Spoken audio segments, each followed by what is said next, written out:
order of business we have this evening is the opening prayer and the pledges of allegiance to the flags of the United States and the state of Texas. Councilmember Larson will lead us. If you'll join me in standing, please. Mr. Larson. Before the prayer, I wanted to read a portion of Senator McCain's farewell message. Sometimes being on council and being involved in politics is exhausting. And this portion reminded me of why I do it, and I think will remind many of you of why you spend the hours in council chambers contacting your representatives. We are citizens of the world's greatest republic, a nation of ideals, not blood and soil. We are blessed and are a blessing to humanity when we uphold and advance those ideals at home and in the world. We have helped liberate more people from tyranny and poverty than ever before in history. We have acquired great wealth and power in the process. We weaken our greatness when we confuse our patriotism with tribal rivalries that have sown resentment and hatred and violence in all the corners of the globe. We weaken it when we hide behind walls rather than tear them down, when we doubt the power of our ideals rather than trust them to be the great force for change they've always been. We are 325 million opinionated, vociferous individuals. We argue and compete and sometimes even vilify each other in our raucous public debates. But we have always had so much more in common with each other than in disagreement. If only we remember that and give each other the benefit of the presumption that we all love our country, we will get through these challenging times. We will come through them stronger than before. We always do. The promise and greatness of America is unique, but nothing is inevitable here. Thankfully, Americans never quit. We never surrender. We never hide from history. We make history. Dear Lord, I'm praying thank you for the blessing that we have. We didn't choose it. We didn't deserve it. We were simply born or moved to a country that allows us to be free, to worship you, and to seek the best versions of ourselves. As we engage in discourse and debate, let us be passionate. Let us stand for what we believe, but let us always remember that ultimately we're all on the same team. I thank you for your grace, for your kindness, and your blessings. In Jesus' name, amen. Amen. I pledge allegiance to the flag of the United States of America, and to the republic for which it stands, one nation, under God, indivisible, with liberty and justice for all. Honor and protect the flag. I pledge allegiance to the flag, one state, under God, one. Thank you, Mr. Larson. Next item we have on the agenda this evening, we have city events and announcements, and the first item we have are announcements of upcoming city events.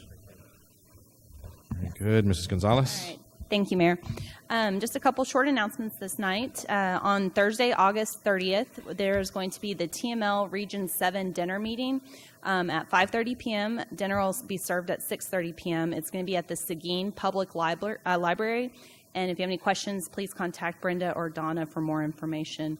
On Monday, September 3rd, city offices will be closed in observance of Labor Day. We'll be back here in a week on Tuesday, September 4th, and on the 11th for our next regularly scheduled city council meetings at 6 p.m. There's going to be a Northeast Partnership meeting on Thursday, September 13th at 11:30 at the Olympia Hills Golf Course and Conference Center. And then on Friday, September 14th and Saturday, September 15th will be our Schertz queue and the city's 60th anniversary celebrations. So we'll be down at Pickerel Park, and there's more information on our website. Thank you. Very good. Thank you, ma'am. Next up, announcements and recognitions by the acting city manager, Mr. James. And then announcements and recognitions by the mayor. I have nothing this week. So we'll move on immediately then to the hearing of residents. If you would, when you come forward, state your name and address for the record so the city secretary can capture that. And we'll start out with Mary Whitfield Burks. Miss Mary?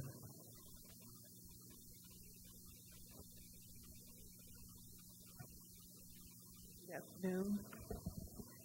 I have not been here to say thank you about the park because I had lost one of my children, Sergeant Earl Whitfield. And I came to say thank you for the name of the park, and that I think it was in very good taste, and it was really nice of the city to do that. I had 3 generations there that was there when it was open. And they had a lot of comments about the city of Schertz. Also, at least 25 states know about it. And they asked questions, what kind of mayor do you have? Well, you know, and this and that. I said, he's a human being and a person that is responsible. And the sign and everything is in very good taste, as I would say, top shelf. And I want to thank you for the City Council for restoring the caboose on 78. It looks real nice. And I got a lot of letters. One I'll say something about. I got a letter from the state of representatives of the states of Texas, and they asked me about 10 questions. I answered, and also I asked them about that, you know, the same amount of questions, and so they wrote me back with all the answers. And so that was, I don't know how they found out about it so quick, because it was the second day after it was on TV that they found out about it. Anywhere I go, seems like someone knows that I'm the park lady. And my husband took me on a 7-day cruise. Okay, I was on the ship, and people recognized me. You're from Schertz. Wow, that must be a wonderful city that they would do something like that. I said, it is, and always has been. Wow, we have a real nice mayor that he would take time and consideration and think about that and do that. And so I want to thank the mayor and city council, if there's city council advisory committee, all those who voted for me. I really appreciate it, and thank you very much. Thank you, Ms. Mary.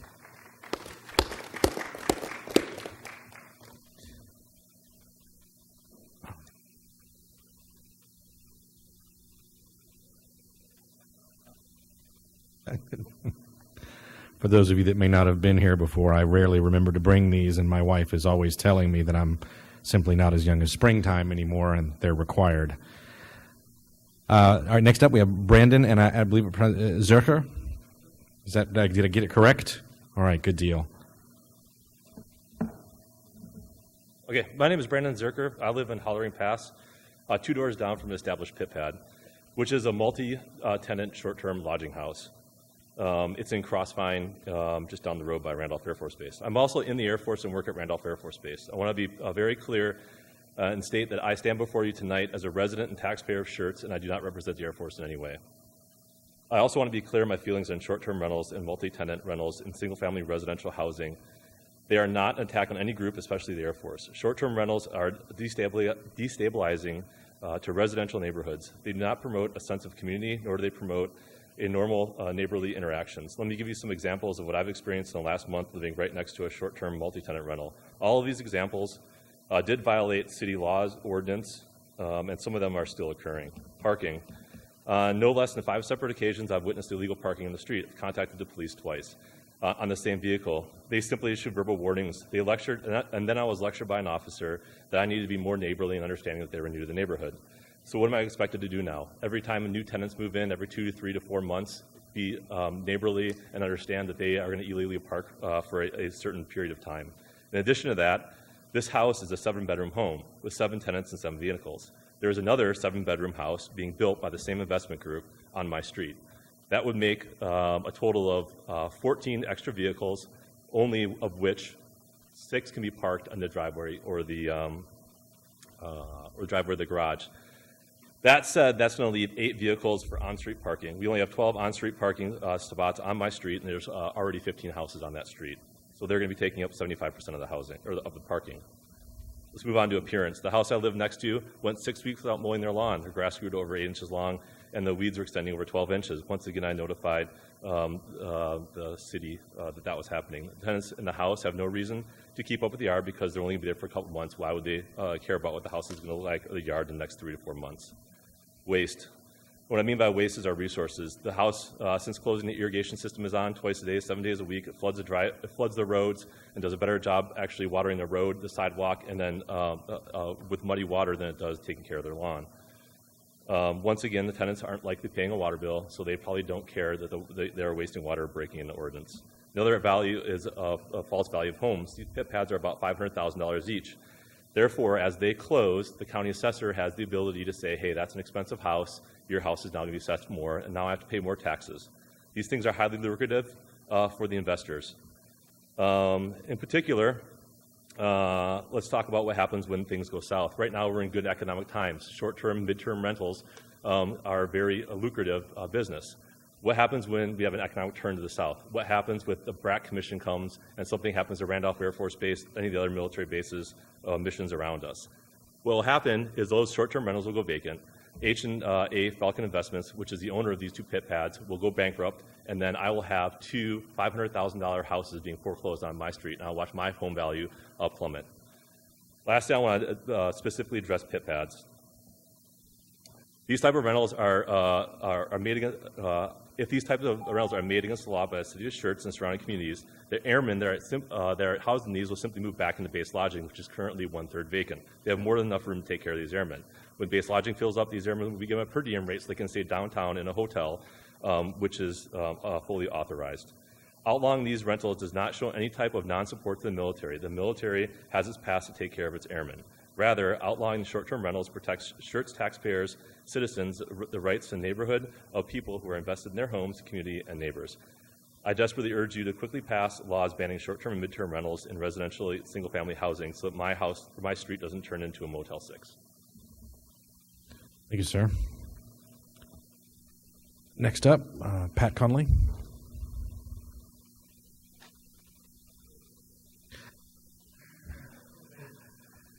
I called my father when I was 45 and told him that my arm wasn't long enough to see my watch anymore, and he told me I was right on time for familial genes. There you go.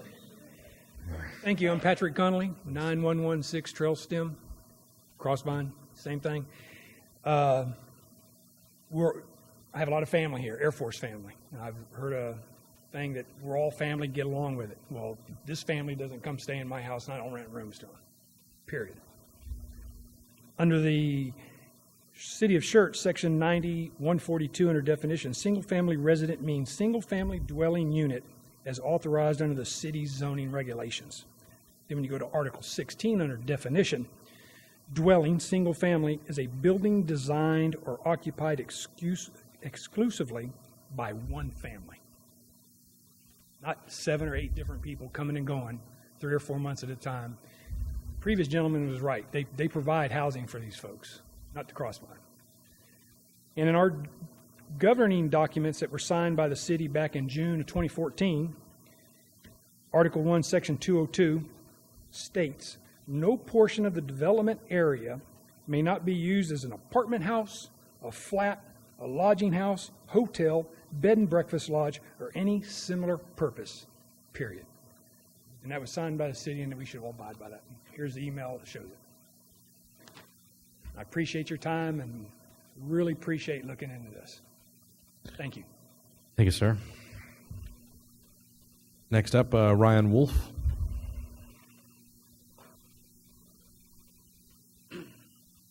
Good evening, and first of all, I wanted to thank you very much for letting us come here and speak and address the council.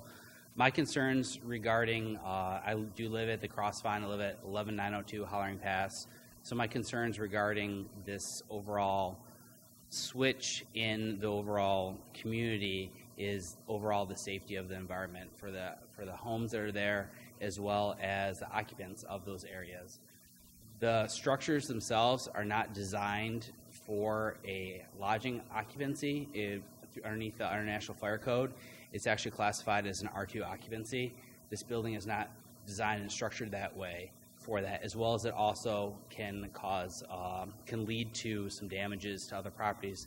Heaven forbid there is a fire or other emergency in that area. Furthermore, the National Fire Protection Association has actually gone through and addressed this issue, and there's a proposal coming up regarding dealing with short-term rentals, VRBO, Airbnb, things like that. It is an addressed life safety concern that the industry as a whole is trying to address with these safety issues regarding occupancy classifications. Furthermore, to expound or to go on with the parking issues, You know, a lot of these homes and structures are designed to accommodate single-family homes there. When we start entering in multiple different vehicles on the streets, I'm concerned about emergency services being able to get in there, as well as public services, trash pickup, things like that, to be able to service the streets. That's all I really have right now. I'm like I said, I am very concerned about this and would really hope that you guys would take an effort and listen to the individual people that are here that you guys represent. So thank you very much. Thank you, sir.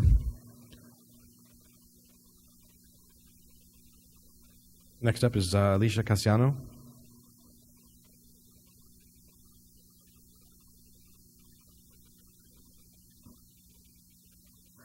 Alicia Casiano, 12308 Lattice Cove. Good evening, Mr. Mayor and council members. My family moved to Schertz in December 2018 from Cibolo.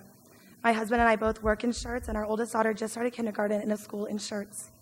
We believe the goals and vision of the city of Schertz are aligned with our goals and vision for our family and the community in which we chose to reside. I am here to speak against the use of multi-tenant short-term rentals in the Crossvine neighborhood and all neighborhoods of Schertz currently zoned as single-family residents. According to our Schertz website, the City Council adopted goals and values describing what is expected of all city residents. One such goal, continuity, talks about maintaining Schertz's small-town atmosphere. Another goal, in reference to land use, talks about protecting local quality of life. Allowing multi-tenant short-term mini hotels to operate in single-family designated areas does not align with these goals. The tenants and even some owners are not members of our community and do not have a buy-in to help maintain these aspects of Schertz that make it a premier community we all strive to maintain. The Schertz Economic Corporation boasts of the Crossvine, Schertz's master planned community, as a unique neighborhood to attract people in all stages of life. I fully embrace this outlook, as it was a large factor in why I chose to move to the Crossvine. The neighborhood has many different zoning areas to accommodate almost anyone.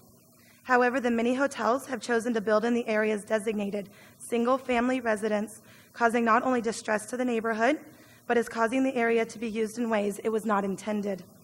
The owners of these establishments are not only choosing to ignore the heart and spirit of the vision of Schertz, but also clearly ignoring the zoning and planning requirements set forth.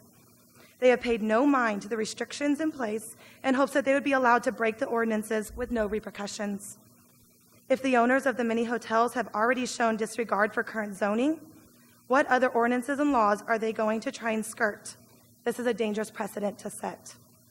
Aside from current goals and the zoning in place, the development of these businesses open the door for undesirable effects due to the nature of the short-term visitor.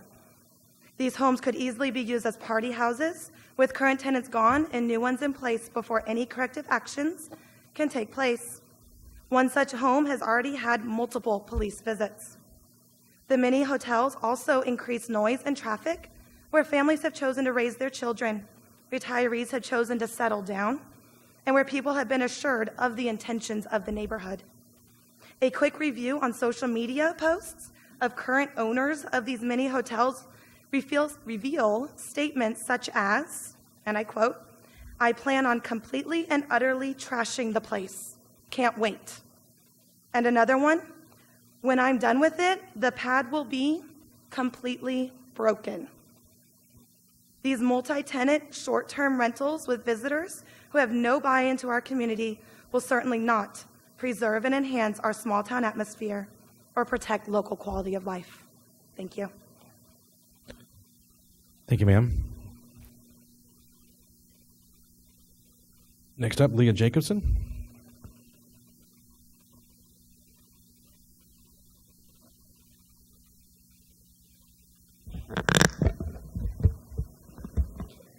Hello. Hi. I have been a resident of the city of Schertz since 1995. I'm a military brat, and I landed here. I graduated, and I work in San Antonio, but I choose to live and make my home in the city of Schertz. I am a family of 4, 2 kids, and my husband and I work in the public sector. Recently, it has come to my attention that a multi-tenant home is being utilized in a single-family zoned area in my community. I understand that these homes are ideal due to its proximity to Randolph, due to their training program. However, we also have a junior college next door to us too. Short-term rentals has a negative effect if the neighbor is renting to party homes or less desirable activities. However, I ask that you regulate the rental housing by allowing it in certain areas of the city.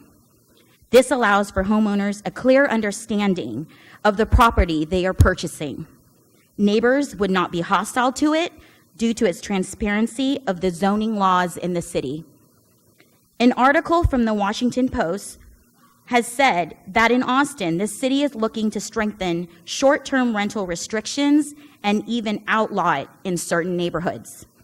Yes, short-term rentals is increasing in popularity, but our neighborhood, the Crossvines, is a single-family zoned area, and we'd like to keep it that way. Thank you. And my name is Leah Jacobson, 8518 Ivy Curl. Thank you. Thank you. Next up, Dusty Cole.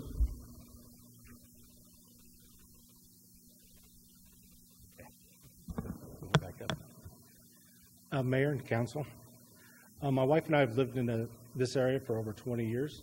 This is our third home we've built, and we happen to be living right next door to the new hotel that has went in. Recently, an investor, not a resident of Schertz, purchased a house and has proceeded to turn this property into a hotel.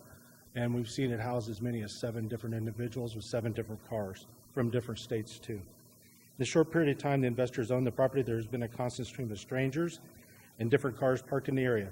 We don't know which ones belong to our neighborhood or which ones we should call the police on. A definition for a single-family dwelling by uslegal.com, a single-family dwelling is a residence housing used for one family, or a household where one is designed for family, one family only. Current hotel occupants do not honor the parking habits of the small cul-de-sac residential community that we live in. The sprinkler system routinely floods the streets and makes a dangerous situation on our pathways that I walk on every morning, and some of our handicapped folks also try to use with their wheelchairs.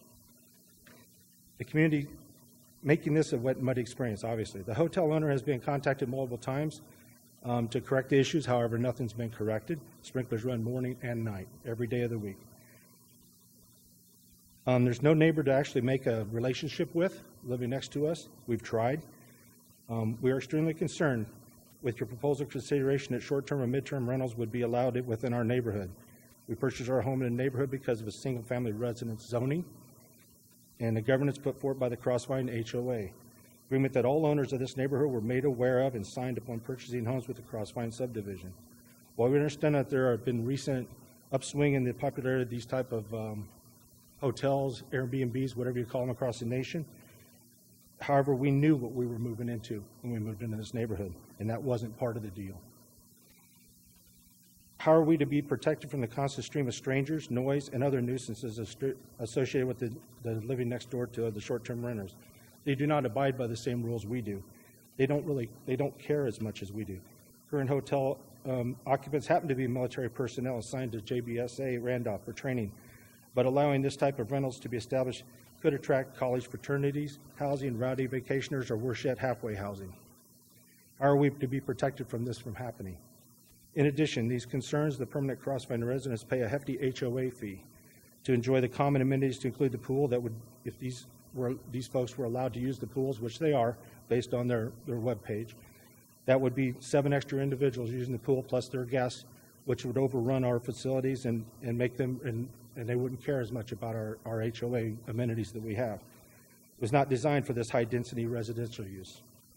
We implore you to protect us, your constituents, but not the investors that are trying to hear us apart from our community. Dusty Cole, 11931 Hollering Pass. Thank you, sir. Thank you.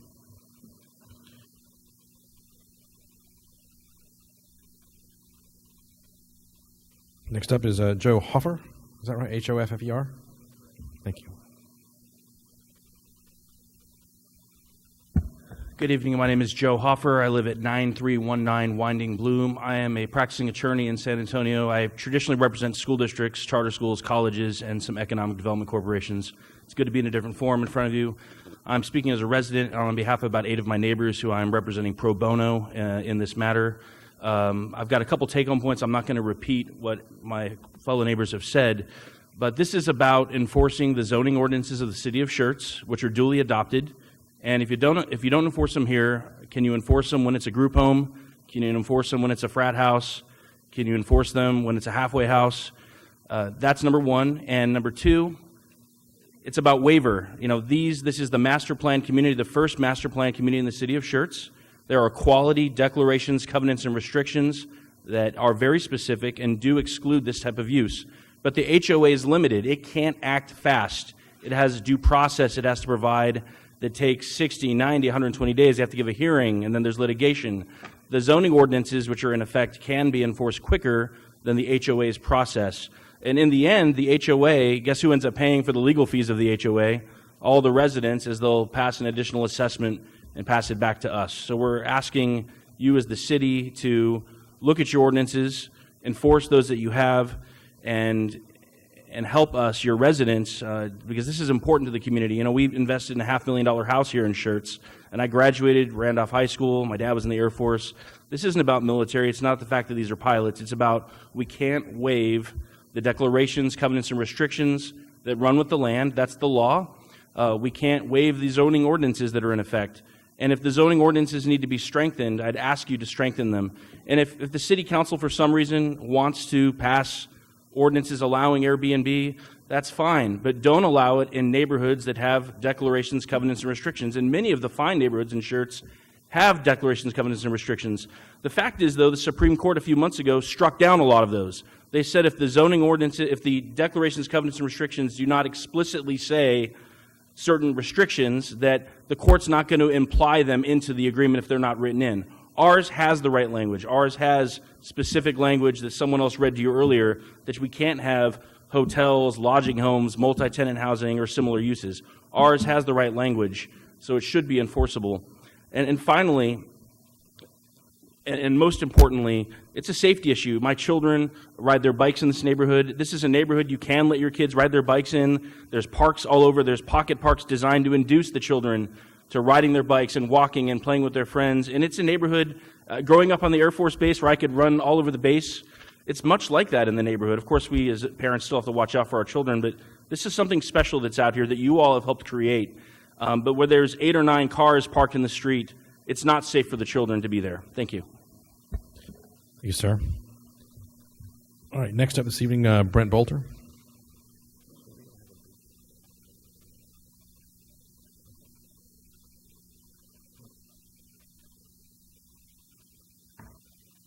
Brent Bolter, 2633 Cloverbrook Lane, which is probably well known by this time. I'm not here to speak to temporary housing, but behind you guys 100%. What I am here to do is ask a simple question. Rumor has it that there was a finding on the legality or illegality of the taping that was done between the mayor and a council member. And I was trying to get a confirmation, true, not true? Anybody's knowledge? Yes, no, don't know?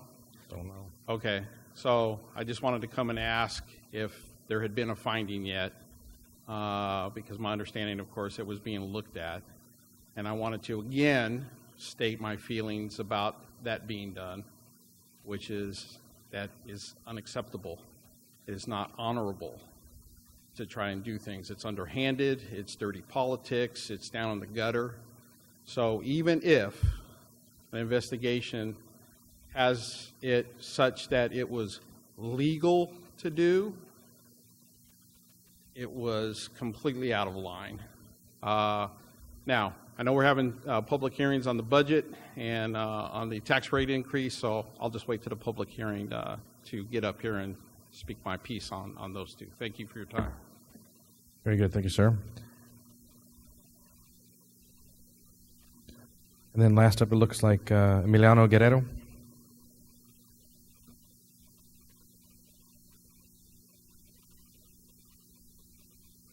Yes. Oh, okay. Very good. And that's everything that we had signed up this evening. With the council's permission, I'm going to move around a little bit. We obviously have visitors here for some things that are on the agenda, and if we can accommodate those folks, then I'd like to do so. So obviously the workshop regarding short and midterm rentals will go directly into. We'll follow that by going to item number 18, which is a public hearing with regard to approving a specific use permit. And then from there, we will go to the closed session regarding economic development negotiations. So at this time, let's go ahead and go to the workshop. It's discussion regarding short and midterm rentals. And Mr. Cox, looks like you have the lead this evening. You may have an unenviable spot, but the mic's yours. That's typical, I feel. Understand. Good evening, Mayor and Councilman. Give me just a moment and let me...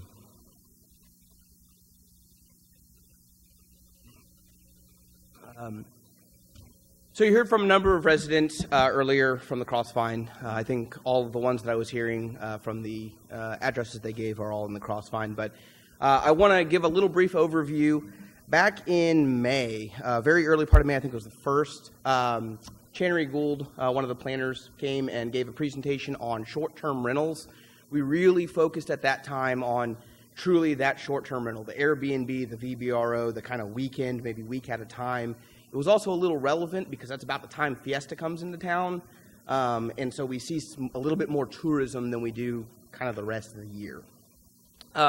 So with that, I want to start off just a little bit about what short-term rentals are. We'll kind of go into midterm rental, which is more of a definition that staff has coined because we think that it's a little different than a short-term rental. So a short-term rental, the UDC doesn't include a definition for, but the kind of industry standard and what it's generally defined as is any rental that's for a period of less than 30 consecutive days to an occupant is typically to a standard residential dwelling unit, a normal single-family home.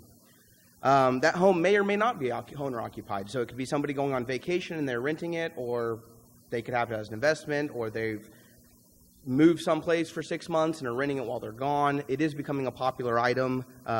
I've used them myself. I know our city attorney likes to use them on vacation because they're very family-friendly. It's a lot more family-friendly, especially if you have a bunch of kids, than going to a hotel. But with that, they are required to pay a hotel occupancy tax, which was a big-ticket item that we talked about last time, and how to collect that and so on. The other item that we ended with at the last conversation we had on this was for staff to monitor this situation, see kind of where it's going, and then come back as there's any change for additional guidance and direction. So we are doing that now because we have identified that there is this midterm rental. I will also point out that we did put an article in the Schertz magazine about hotel occupancy tax and short-term rentals, and that they do have to pay. So a midterm rental, again, the UDC doesn't have a definition, but what we're kind of generally defining it as is greater than a month, but less than 6 months. So it's kind of is 3-4 months at a time, maybe up to 6. It's definitely less than a year, which is a typical residential lease, is a year-long contract that has an auto-renewal in it. This includes these pit pads that you've heard about. It's pilots in training. They are specifically geared towards the Air Force and towards Randolph Air Force Base, which is a training base. So with that, since we met in May, we have received 13 complaints, formal complaints, on 4 different properties. One of the properties has 9 complaints from 4 different complainants on it. The properties are, there's kind of one each listed in each of these subdivisions, one in Crossvine, one in Willow Grove, one in Belmont Park, and one in Greenshire. I will tell you as far as short-term rentals go, if you go look at Airbnb or the VBRO site, there are more than what is listed here of those short-term rentals. There are also additional pit pads that we've seen that are beyond what we've received complaints on. So we know that this is occurring. The general complaints or general concerns that have been included in those complaints include the amount of people living in the house, that there's lots of cars parked on the road, they may be blocking driveways or sidewalks, trash and debris, and then a concern with the possibility of decreased property values or impact to property values. So what's next? At this time, this appears to be a relatively isolated issue. It's staff's understanding that the property in Crossvine, which has received the most complaints, that the HOA is currently working to take action on, because it is our understanding that it is a violation of their deeds and restrictions for their HOA. That's not something that the city can enforce. And staff is looking to say for us to continue to monitor this and monitor the rental activity and keep city council updated, especially as we see how the HOA item goes forward prior to proposing any kind of regulatory action. But with that, we are interested in looking for direction if that's where council wants us to go to continue to monitor it. We're happy to provide some written updates quarterly or more frequently as needed.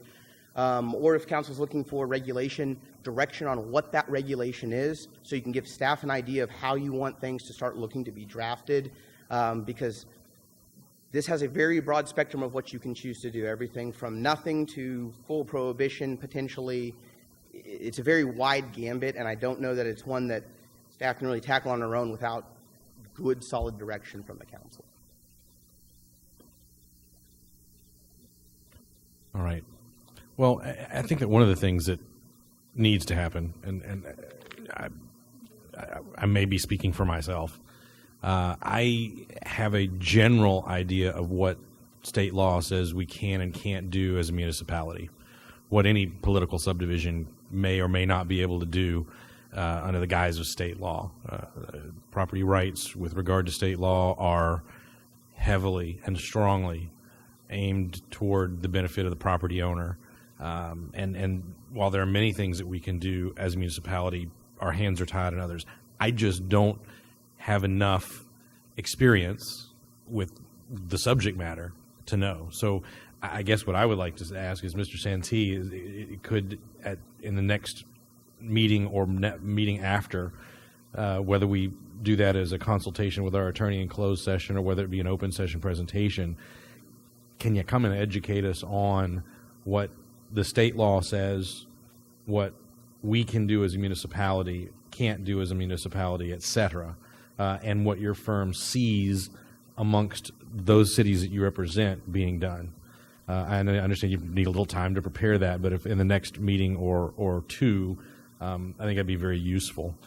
The other thing as well is as long as we're having the conversation, and once we have a little bit more information about what we can and can't do as a municipality, I would recommend that each of you, including those of us that are up here on the dais that may have similar things in our neighborhoods. I live in a cul-de-sac. I live in a gated neighborhood. I got 2 properties that are rented out to military right now. So I will be contacting my state legislator and my state senator and asking if the state legislature is going to take some action that will give us uniform direction throughout the state with potentially a bit more teeth. We'll have to see. And I would encourage all of you, as I will be doing, to contact both your House representative and your senator. That said, let me open up to council. You have questions for Bryce, comments? Mr. Edwards. I have a question actually for Mr. Santee.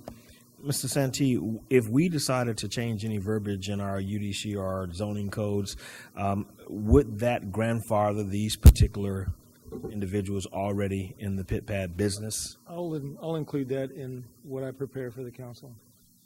And you'll give us kind of your strengths or weak points on that as well? Thank you. Okay, Dr. Scagliola. Yeah, Bryce, I was reading your notes that you sent. It seems to be fairly clear. Single-family residence means single-family residence, right?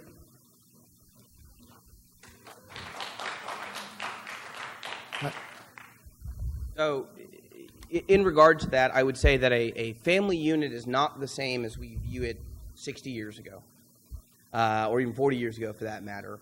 And our definition of family has probably changed significantly about what we view as a family. A family used to be, in the 1960s, was a husband and a wife and 2 kids and the American dream in the suburbs. That's not what it is today. And I would say that it is probably important that we start to look at what a family is and how we define that and how we look to regulate that, because a lot of it has to do with how the property is used. So, well, we have a definition. We do have a definition. And frankly, the issue with the definition is it limits, if I may, it limits the number of unrelated people living in the structure. But it doesn't mean everyone has to be related by blood or marriage. It allows others. But again, at some point, you exceed that number, exceeding the definition. Understand, and we know what's right, we know what's wrong, and we know when we're pushing the limits, right? That's a rhetorical question. Here's the other thing. I'm all for developing a collaborative relationship with HOAs out there. A lot of times HOAs just don't have the muscle to do what needs to be done. Well, they do, but you run the risk of bankrupting your HOA. I was a president of an HOA for a while. Ran into that problem. How do you get people to comply? Even if the city doesn't have authority, they still have influence. And sometimes one trumps the other. And the other thing is, you know what? I think we ought to go directly to the source also, to the housing office on base, and perhaps notify them if and when we make a decision that, hey, you know what, this is our findings within the city of Schertz. We have zoning requirements, and they will be enforced. Now, you can get things online. You can get just about anything online. However, we still have I believe, the responsibility to enforce our codes. So I'll keep that in consideration as we let our city attorney draft up some insight for us. That's all I have, sir. Very good. Anyone else? Mr. Edwards? I'm actually looking at one of the websites here, and the websites are clearly stating that this is, it clearly implies Randolph Pit Pad. So it's basically using the Air Force Base as a catalyst for this. So there is a problem with that as well. I can certainly say this is, from what I've seen, this is one website, and I know it affects the people out in the Crossfire area, but I can tell you, there was a guy here probably, 6 months ago, Mr. Mayor, that was in here from, I think, Woodbridge. Maybe 3. Yeah, 2 or 3 people. And they've been in talking about these all. It's not just you guys. I will certainly tell you that. It's not just you. There are a lot of communities that are having this issue right now. And I don't know if it's in my neighborhood or not, but I'm going to be on the lookout for it now, because I can tell you there are a lot of parking issues in my neighborhood right now. And I'm wondering now, maybe I just haven't been paying attention, because I'm always at work, of course, but maybe I just haven't been paying attention to the comings and goings of the neighborhood. I need to start looking into that. And maybe I need to go out and knock on a couple of doors and just say, hey, I want to introduce myself to you, and see who comes to the door each time. So thank you guys for bringing it to our attention again. Indeed. Council? Anyone else? Very good. Let's now look forward to the presentation from our city attorney and letting us know what we are able and unable to do under the guise of state law. All right. Mayor, if I may, if it works for the city attorney, do you think we could shoot for 2 weeks for that? Would that give you ample time? Okay. So if you will, folks who are here, if you want to check the website, we'll kind of post something when it comes back. I think Bryce probably has many of your information, so we'll shoot out something and let you know. Okay? All right, thank you. I do want to go to item number 18, where we have a specific use permit and a public hearing with regard to that. So I'm going to go and read the caption. An ordinance by the City Council of City of Schertz, Texas, to approve a specific use permit to allow for operation of a convenience store with gas pumps at 17501 IH 35 Schertz, Guadalupe County, Texas. And good evening, Miss Emily. Good evening. Microphone is yours.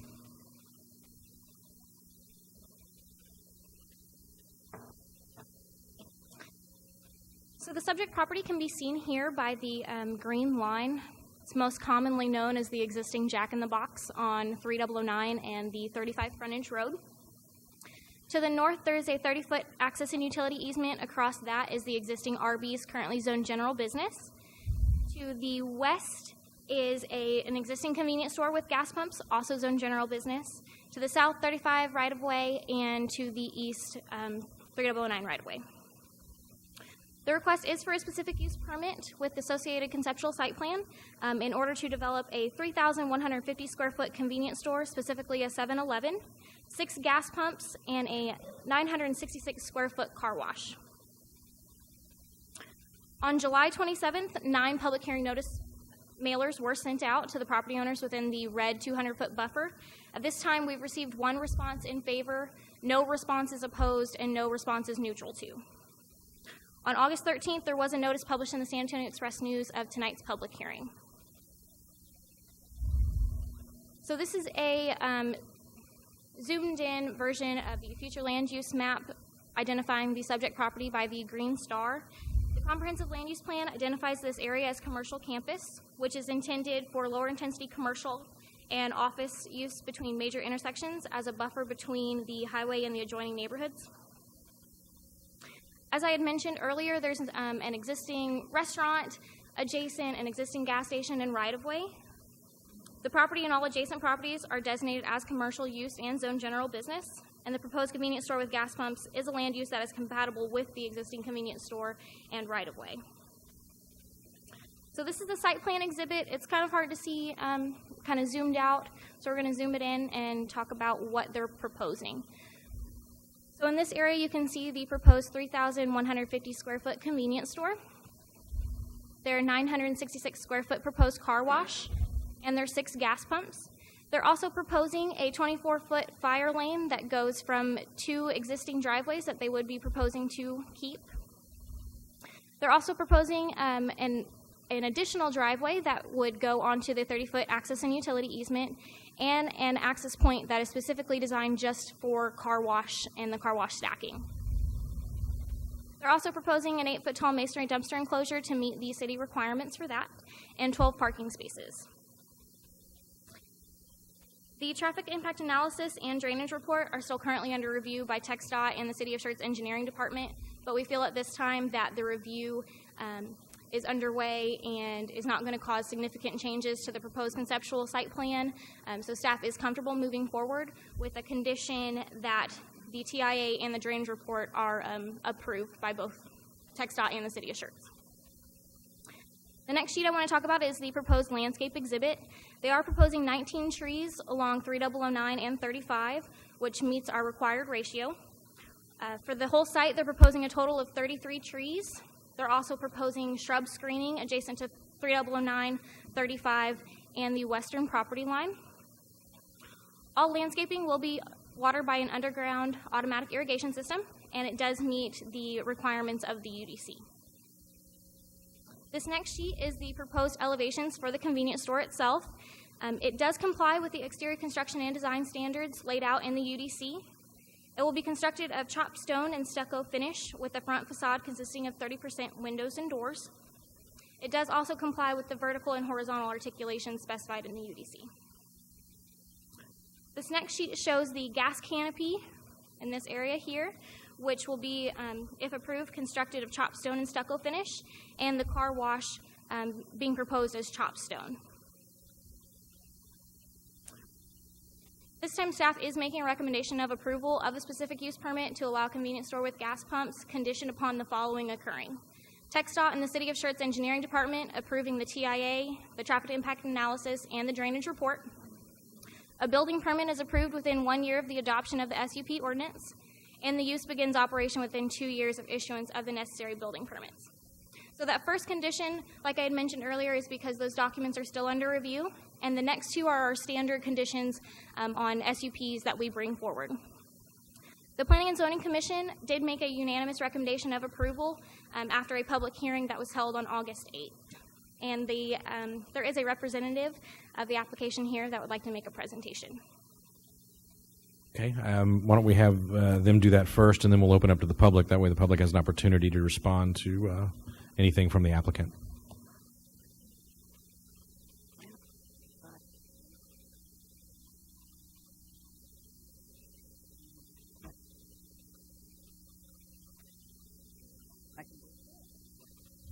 Good evening, Mayor, Mayor Pro Tem, members of the City Council. My name is Karen Mitchell with Mitchell Planning Group, 7823 9 Mile Bridge Road out in Fort Worth, Texas. Mayor, thank you and the council for allowing us to come on the agenda, changing that around to accommodate us. We very much appreciate that. This evening we have Mr. Chris Binney, part of our team that is here. He is with 7-Eleven Corporation. We also have Mr. Shane Partridge, who is the development consultant on this, in case you guys have questions that I'm not able to answer. So as you know, the SUP is required really just for the fuel sales component of this. The C-store and the car wash are permitted uses by right. It's a redevelopment of the site. And so what I did was kind of, you can see obviously what is existing there and what it is that we are proposing there. So what makes us different than our competitors? So 7-Eleven, is I don't know if you guys know this, 7-Eleven is based out of Irving, Texas, started in 1927. It was really one of the first C-stores that was ever created. And so we've been around for a long time. What makes us different is we're now going to start doing what's called e-commerce. It's a digital store. It's going to be corporate property owned, franchised, business owned. So what does the e-commerce mean? What that means is that if which I do travel a lot, if I pull into the hotel across the interstate or the Best Western down the street and I've got a horrible headache, instead of getting in the car and going and getting aspirin or Advil, I can actually download an app and have it delivered from 7-Eleven to my hotel room. The same goes if you're cleaning and you need paper towels and you don't want to get in the car and run down to the H-E-B. You can actually download the app, put it in there, and somebody's going to deliver the paper towels to your house. The inside of the operations, I wanted to just show this. 7-Eleven has a robust merchandising assortment, which relies heavily on fresh foods. So after working with the city staff, this is what our standard elevation looks like, and I think y'all are probably familiar with our standard elevation. The city staff asked us to come back with something that was a little bit better. We're glad that they did, because we've come in with what we refer to as a hill country design on this, where it's going to be 100% masonry. We're going to have the cedar accents and stucco accents, but we're also going to have a standing seam metal awning roof over the front elevation. As the staff pointed out, both the car wash and the canopy will be constructed of the same material. So this is a colored rendering of what the landscape plan looks like. Provisions in your UDC require us to provide a superior landscaping plan with 33 shade trees being proposed, along with plenty of shrubs in the parking areas. We've gone above and beyond what the UDC requires in an effort to make this a premier store, not just for 7-Eleven, but for the city as well. So the property owner he tried to come to the meeting tonight. When he called me this morning, he had just gotten off of a plane from Alaska, and he was tired. And I got some information from him to make sure that I was relaying the proper information to you, and he said yes. So according to the property owner, there are 3 other entities that are looking at this site. All 3 of them are fast food related. The property owner has a letter of intent from another fast food facility and 2 others backing that one up in the event that this does not get approved. All have stated that they will only remodel this building. The reason why I'm letting you know that is because if it is a remodel, even though this use is a conforming use according to your UDC, as you can see, the landscaping is not conforming, the signage isn't conforming, so they could go in and just remodel the building and it would maintain what it is right now, just a different restaurant. We're proposing to take the pole sign down, put in a monument sign, and as you guys know, redevelopment of just one site begins the trend of improving the landscape of the entire community. We're proposing to raise the bar at this intersection and by what it is that we're proposing, putting in a lot of landscaping, conforming to your UDC, your standards are good with that, and making it a hill country, more community-oriented. By doing all of these things in order to compete, we're hoping that the others will enhance their sites as well. So I talk about known versus unknown. The beauty of a specific use permit or a special use permit is what you see is exactly what you're going to get right here. I did 2 little slides. I go back and kind of lightened that up just a little bit so that you could see the building there. What it is that we're proposing, if you guys approve this is exactly what we would build. 7-Eleven tailors its merchandising plan specific to the community that it's located in. The owners are very civic-minded, and they get involved in the community as this is where they live too. There are limited uses that can go on a piece of property that's less than a half an acre. And so we do comply with the comprehensive plan. The city staff, the Planning and Zoning Commission have both recommended approval of this. We're offering a superior landscaping plan and comply with everything in the UDC. In a collaborative approach with city staff, we've designed the architecturally enhanced building, which is different from our prototypical one. We are asking for no variances and no waivers to the UDC. And we want to make this corner aesthetically pleasing for the entire community. So with that, I'll answer any questions that you guys might have. And if not, we have other people here who could. Thank you. Very good. Thank you, ma'am. So at this time, we will conduct our public hearing. We will open up the public hearing. Anybody that would like to address the City Council on this matter may do so. We ask that you keep your commentary to approximately 3 minutes. If you need to go a little over that, that's okay too. I've got a little bit of leeway as the chair, and also ask that you would state your name and your address for the record if you do come forward and speak. So at this time, we'll open the public hearing, and anybody that would like to address the council at this time may do so.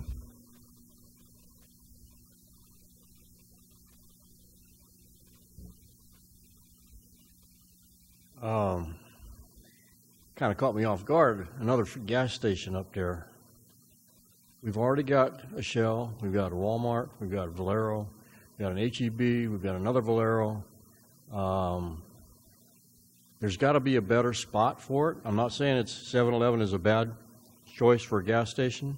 There's got to be a better spot than on that corner. You start putting up landscaping like that. As a retired mailman, I hated it because it gets overgrown and you can't see around stuff. You can't see through it. You can't see coming in and out. It becomes a problem. Right there on that corner, you don't need 2 gas stations right next to each other.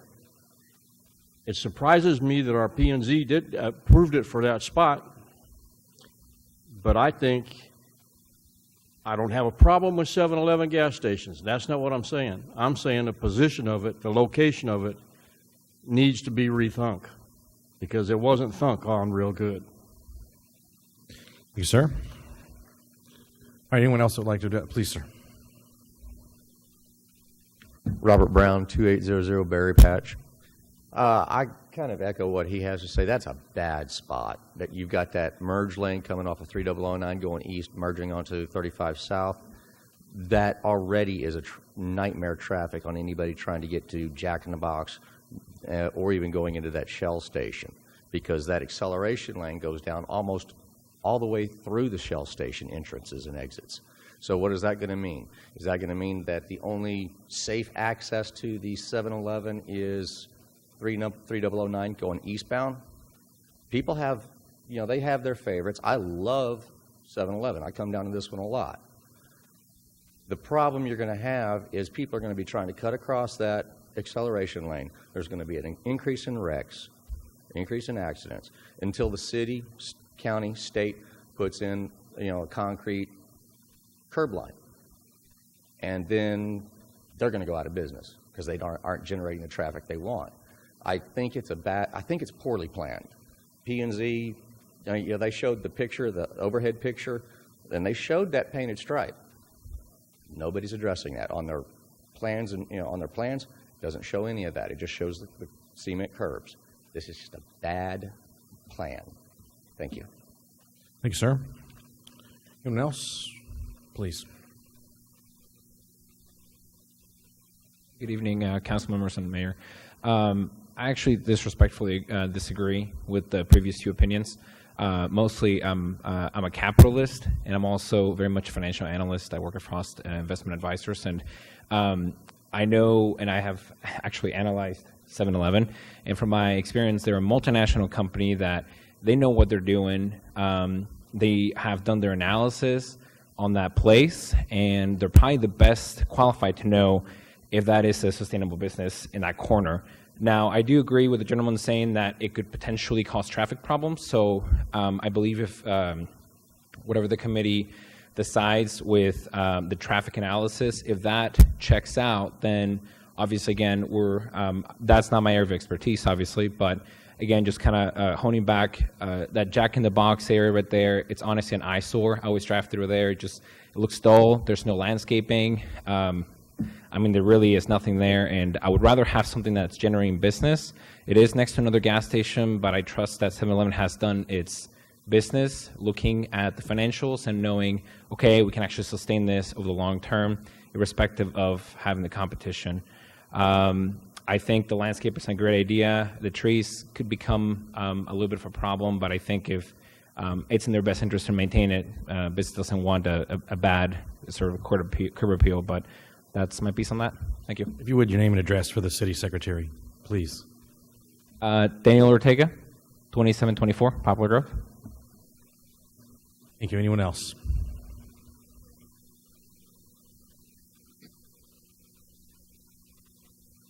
Patrick Conley, 9116 Trail Stem.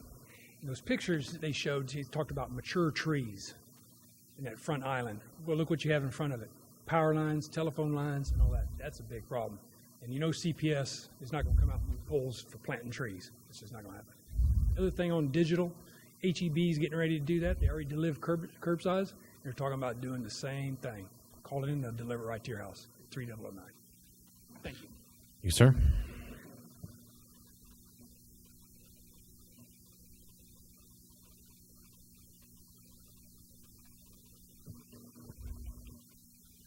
Brent Bolter, 2633 Cloverbrook Lane. I'm going to be up here a lot more than I thought tonight coming in here. That's fine. Based on our past zoning battles here in this chamber with P&Z and with council and all that good stuff, and in light of the Evo situation and people being upset in Cibolo, one thing that I've become aware of, when a person that owns a property wants to sell it and it's properly zoned and all the approvals are already done, then basically they go, here you go, buy it, move in, and then they're going to do their thing. So what I heard tonight was the individual that owns the property has 3 other entities that are willing to move into that spot. They're all fast food. What I believe I heard was they're not going to require really any approvals. They're going to buy the property, they're going to do whatever they're going to do, and they're going to take it over. So in my estimation, it boils down to this, and of course this goes to you folks up there that make these decisions. Do you want another fast food place there? Because evidently that's what's going to go in there, and they're not going to have to come before this body and seek approval, correct? That's my understanding of the situation. They're not going to have to go before planning and zoning and get any approvals. So what we're left with is, do you approve something that needed the approval from planning and zoning? Do you approve something that needs approval from this body that you feel meets the needs and is a better solution? Or do you kill this knowing that a fast food place is going to go in there to replace the fast food place that's in there now? And yeah, they'll put up a new sign that's their name and do a little tweaking to the building, and it's pretty much going to stay exactly the way it is right now. So for me, that's kind of how I'm couching it. Now, is it better to have this new thing in there, or is it better to have another fast food place? I don't have a dog in the fight. I'm not by that area. I don't really deal too much with having to go in and out. But to me, it's either you take and approve what it potentially could come in, or you sit back and you just let another fast food joint go in there, because evidently that's probably what's going to happen. And at that point, you will have no control and you will have no say. They'll sell it, the new people will come in, and they'll just take over and press. So I just wanted to put that out on the table as far as a consideration factor here. Thank you. Good. Anyone else? Please. For the public hearings, you don't have to sign in. Just if you do address the council, we just ask that you give your name and your address for the record for the city secretary. But as long as it's I live at 11909 Trail Hollow. And I'm a little bit emotional. I'm going to try to. Tonight, when my husband and I came to your meeting, we did not know half of what was happening in our community. Our homes and our community are beautiful. We do have some hiccups with landscaping and sprinklers and trash cans. But when this investor bought these homes in our community, where a majority of us have served in the military and worked hard to be able to own homes as beautiful as what these are, it's a slap in the face. So our public hearing that we have going right now is in regard to the specific use permit for Well, that's what I asked, if I could speak about the crossvines, and you said... Oh, I'm sorry, I didn't hear you. So here's what I'll do. If you will, let us complete this. I'll recognize you, and I'll have you come back up after we're ready. I just wanted to say, we all have to follow rules. Okay. Just because we're in the military, we don't get a break, and we shouldn't. Thank you. Okay, ma'am. Anyone else that would like to address the council with regard to the specific use permits? Any other comers? All right, doesn't appear that anyone else would like to address the council, so this time I'm going to close the public hearing.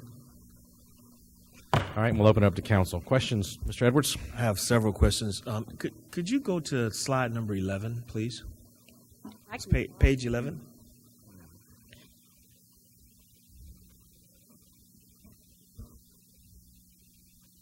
Okay, I'm sorry. Go one forward then. Maybe it's 12. Right here. Okay. Okay. This sign. So proposing to take down a sign and taking down a sign is totally different. Will you be taking down that sign to make it a landscape or a monument sign? Oh, we have to. Okay. If we redevelop this site, the grandfather clause goes away, and we have to conform with all the regulations of the UDC. Okay, go back one if you don't mind. Okay, so on this, it shows the dumpster up front. The dumpster... The trash bin. Yeah, is located right here. Being that this is on 35, and I have to tell you this because I have a business as well, and we have dumpsters behind our building, and we have probably 16 dumpsters behind our building. And every weekend we come in and we find the business owners can rarely put their trash away because someone's bringing up mattresses, televisions, dressers, and then I think this is going to be a problem for you. If you want to redesign, I would encourage you to redesign that because I do believe you're going to see a bunch of dumping that would happen at this location. It's right off the interstate. I just don't, it's something to think about. Not saying you must do it, but something to think about. No, and I appreciate that. The beauty of the regulations of the UDC, I don't know if your business was under old regulations or not, but we're required to put 8-foot wall around it with gates that close. So the people who operate the 7-Eleven will be the only ones who are going to be able to access those gates to be able to put stuff in it. Are you familiar with Walmart up here on 35 and 3009 I'm Murphy familiar Oil? with Walmarts, but maybe not that. Have you ever seen their dumpsters? They're behind closed gates as well. And guess what people do? They drop the televisions, the dressers, the mattresses right in front of those closed gates. And by the way, there are cameras there. Got there it. are cameras. I just think you might want to consider. We can look at that. Please do. Certainly Please do. can. That Certainly you will can. get my buy-in if you do that. However, there's one other thing. That driveway that you have on 3009, I love the fact that you're having parking lot continuity going back into the drive that goes behind. That's probably where or the best choice for the dumpster to go. Not in that driveway, but back on the back side. In that because particular area. Yes, ma'am. It does not face 35, and you don't have people coming in and just dropping things and going on. That driveway, now this is for staff, will it take care of the drainage issue that we have there currently? Because there is a lot of water that stands in that area every time it rains. So me and Karen are probably probably going to tag team this one. So TxDOT is currently... Closer to the mic. Thank you. Sorry. So TxDOT is currently still reviewing that drainage, but the proposal and what is agreed upon at this time is that it will not be getting worse. But Karen, if you can expand a little bit. Yes, we have submitted the plans, the drainage plans to TxDOT because they have to review this. We're also, because TxDOT is going to require us to widen those drive approaches, we're going to have to take care of any of the drainage problems that happen at those drive approaches. We met with the city's engineers and with the TxDOT engineers about a month ago, and we talked about this in detail. So I want to make sure I have this right. You're not going to make the drainage worse, but you're Well, not going to remedy the issue either. Emily was not at the meeting with TxDOT. At the time we initially submitted the application, we were just going to be trying to keep the same drive approaches exactly the size that they are, which I believe is 31 feet in width. When we met with TxDOT and with Mr. Nowak, and Bryce was also at that meeting as well in New Braunfels, that was something that TxDOT said, we are going to require you to widen both of those drive approaches, and when doing so, you're going to have to mitigate any of the drainage issues that are there. So any changes, it's kind of like the property, when you redevelop it, we have to conform. When we redevelop stuff of TxDOT, we have to conform. Okay. Back to the bins. I think most of the restaurants on that area, on that strip right there, they all have their bins in the back, if you guys haven't noticed that. I don't think you can go up to KFC and see their bins on front.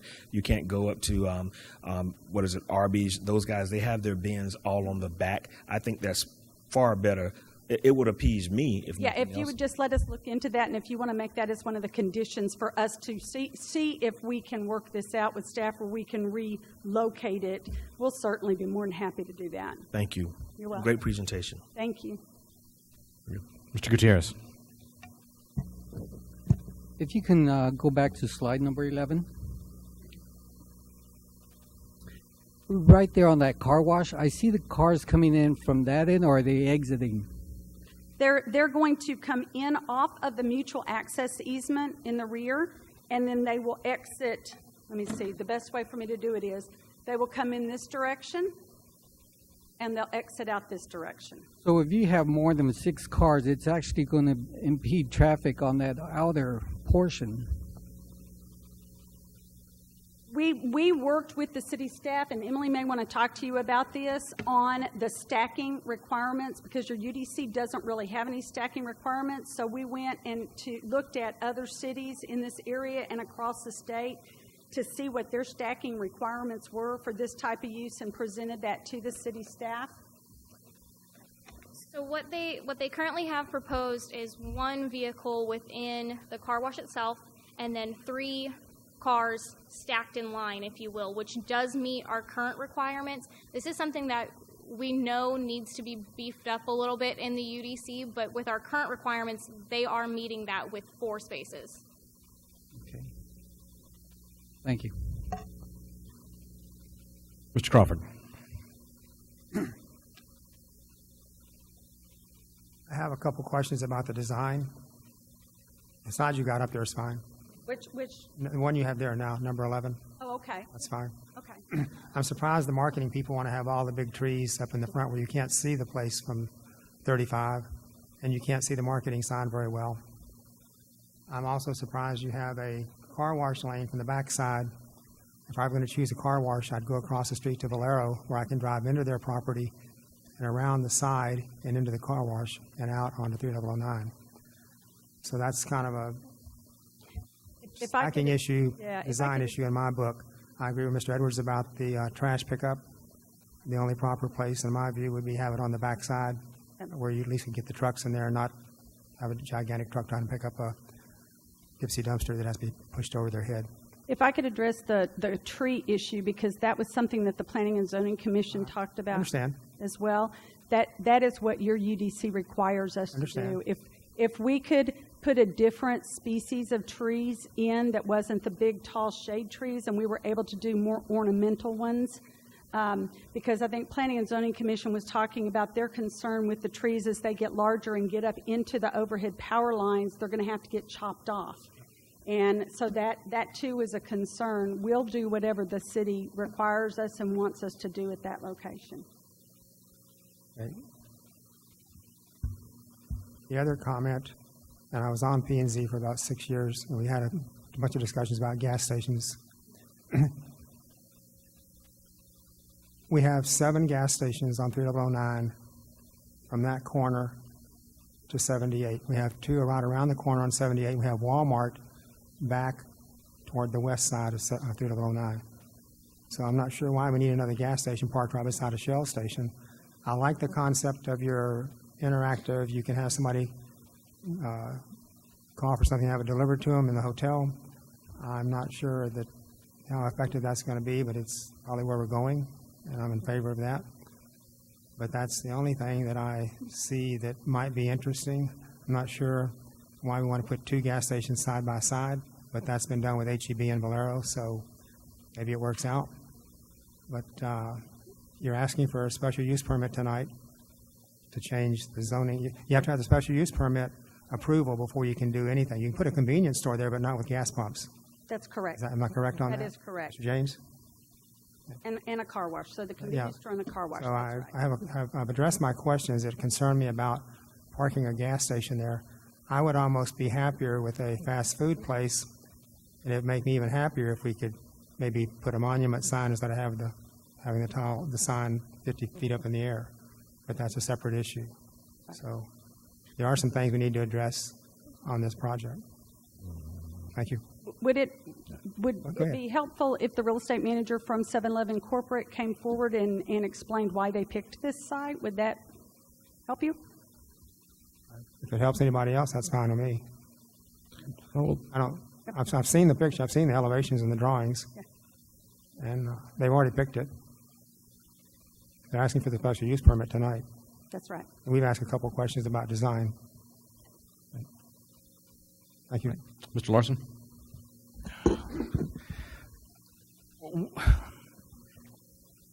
Sorry, I'm a little exasperated. We're not a centrally planned economy, and it's not council's responsibility to determine the financial viability of a business model. It's not our responsibility to decide how many gas stations come into our community. The fact is, this is a piece of commercial property, and here's our choice. We can say, no, we don't want a gas station because we want to be central planners. And then we can let whatever business that fits the current code move in.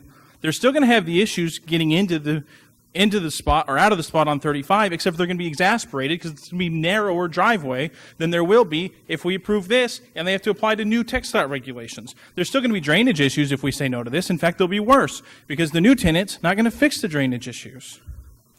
None of the problems about where people place dumpsters or whether or not they sell e-commerce digital or what products they want to sell have any purview of council. We're not business consultants. We're saying, hey, does this plan make sense to issue a special use for the development? And the developer's saying, hey, we think it's a great site for our business. We're going to comply with the now stricter regulations of the UDC. We're going to make the site more beautiful. We're going to make it safer for people to come in and out of the site. We're going to address drainage issues because TxDOT is going to require us to do so. Can we do it? And we're sitting here saying, well, we think it's silly that you have so many gas stations, and I don't know if e-commerce is going to work for your site, and the dumpster's in the wrong place. That's not our role. It's absurd. I think it's a great plan. I think the drawings are beautiful. I think it removes an eyesore and gives us a much better development. I think it improves the drainage problem. It improves the ingress and egress issues that cause safety concerns. I saw on the drawing that the landscaping was actually set back a little bit at the entrance and exit. And since they're putting trees, if you look at the dots where the holes are, there's not going to be a side issue. It's not bushes. If it was bushes, I'd be a little bit concerned because I hate when I try to leave a place in the bushes you can't see across the corner. But this doesn't even have that problem. I think it's a beautiful plan for the city of Schertz. It certainly beats the Jack-in-the-Box dumpster site that's there now. I think it's wonderful.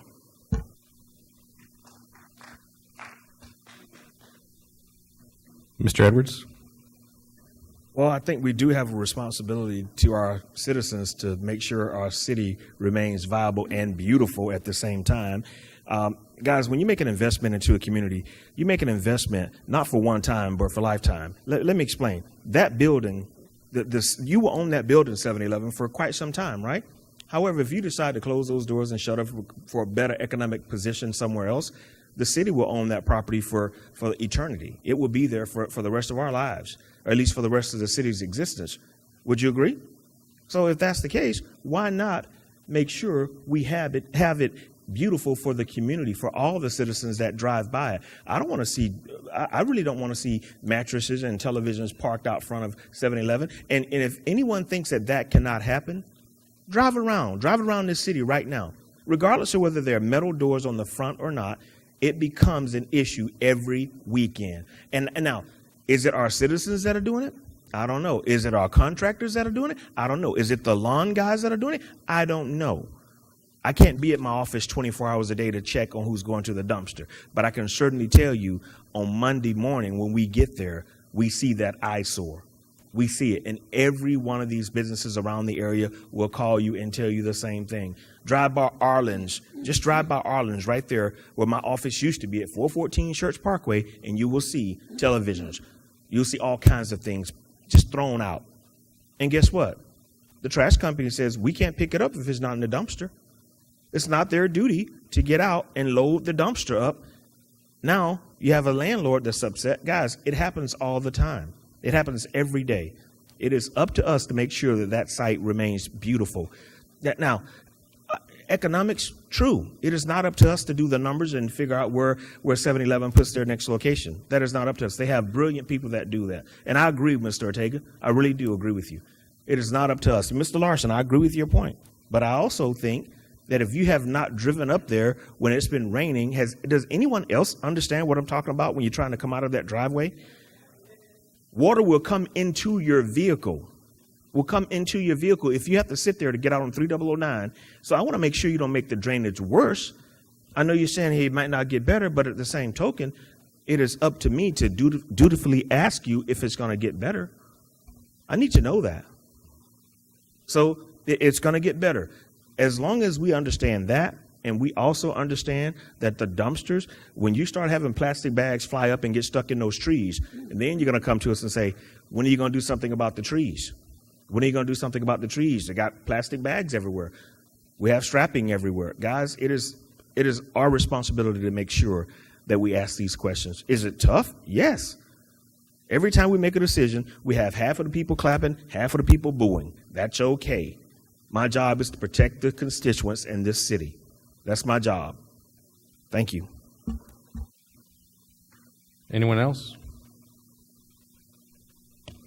All right, I just want to remind the council that we are considering a specific use permit for the gas pumps on this property. And if there's no other comments or questions, Chair will entertain a motion on Ordinance 18S29. I do want to also remind procedurally, this is first reading. This will come back again before the City Council. I make a motion to approve ordinance number 18S29. Second. I have a motion from Mr. Larson, a second from Mr. Gutierrez. Other comments, questions from council? Mr. Mayor, I'd like for them to restate. Edwards? I would like to ask my colleagues to restate their motion with some of the exceptions that we made for the dumpsters. If you would like to withdraw your motion and restate it, you can. Otherwise, I do have a motion and a second on the floor. I'm happy with the current motion. Okay.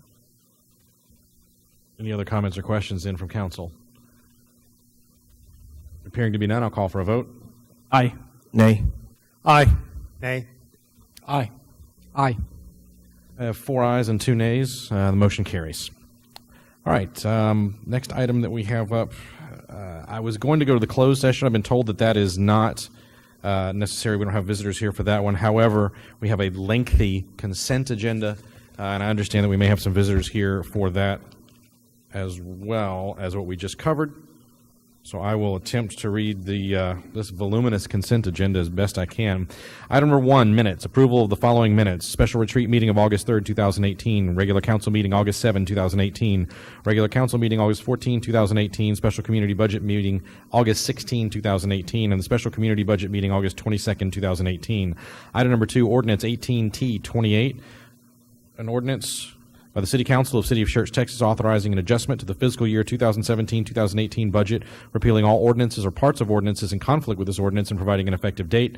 Item number 3, appointments to various city boards, commissions, and committees. Appointment of Mr. Daniel Ortega to the Economic Development Corporation, or EDC. Item number 4, Resolution 18R88, a resolution by the City Council of City of Schertz, Texas, authorizing an agreement for management services between the City of Schertz and the Schertz-Seguin Local Government Corporation, with the Schertz-Seguin Local Government Corporation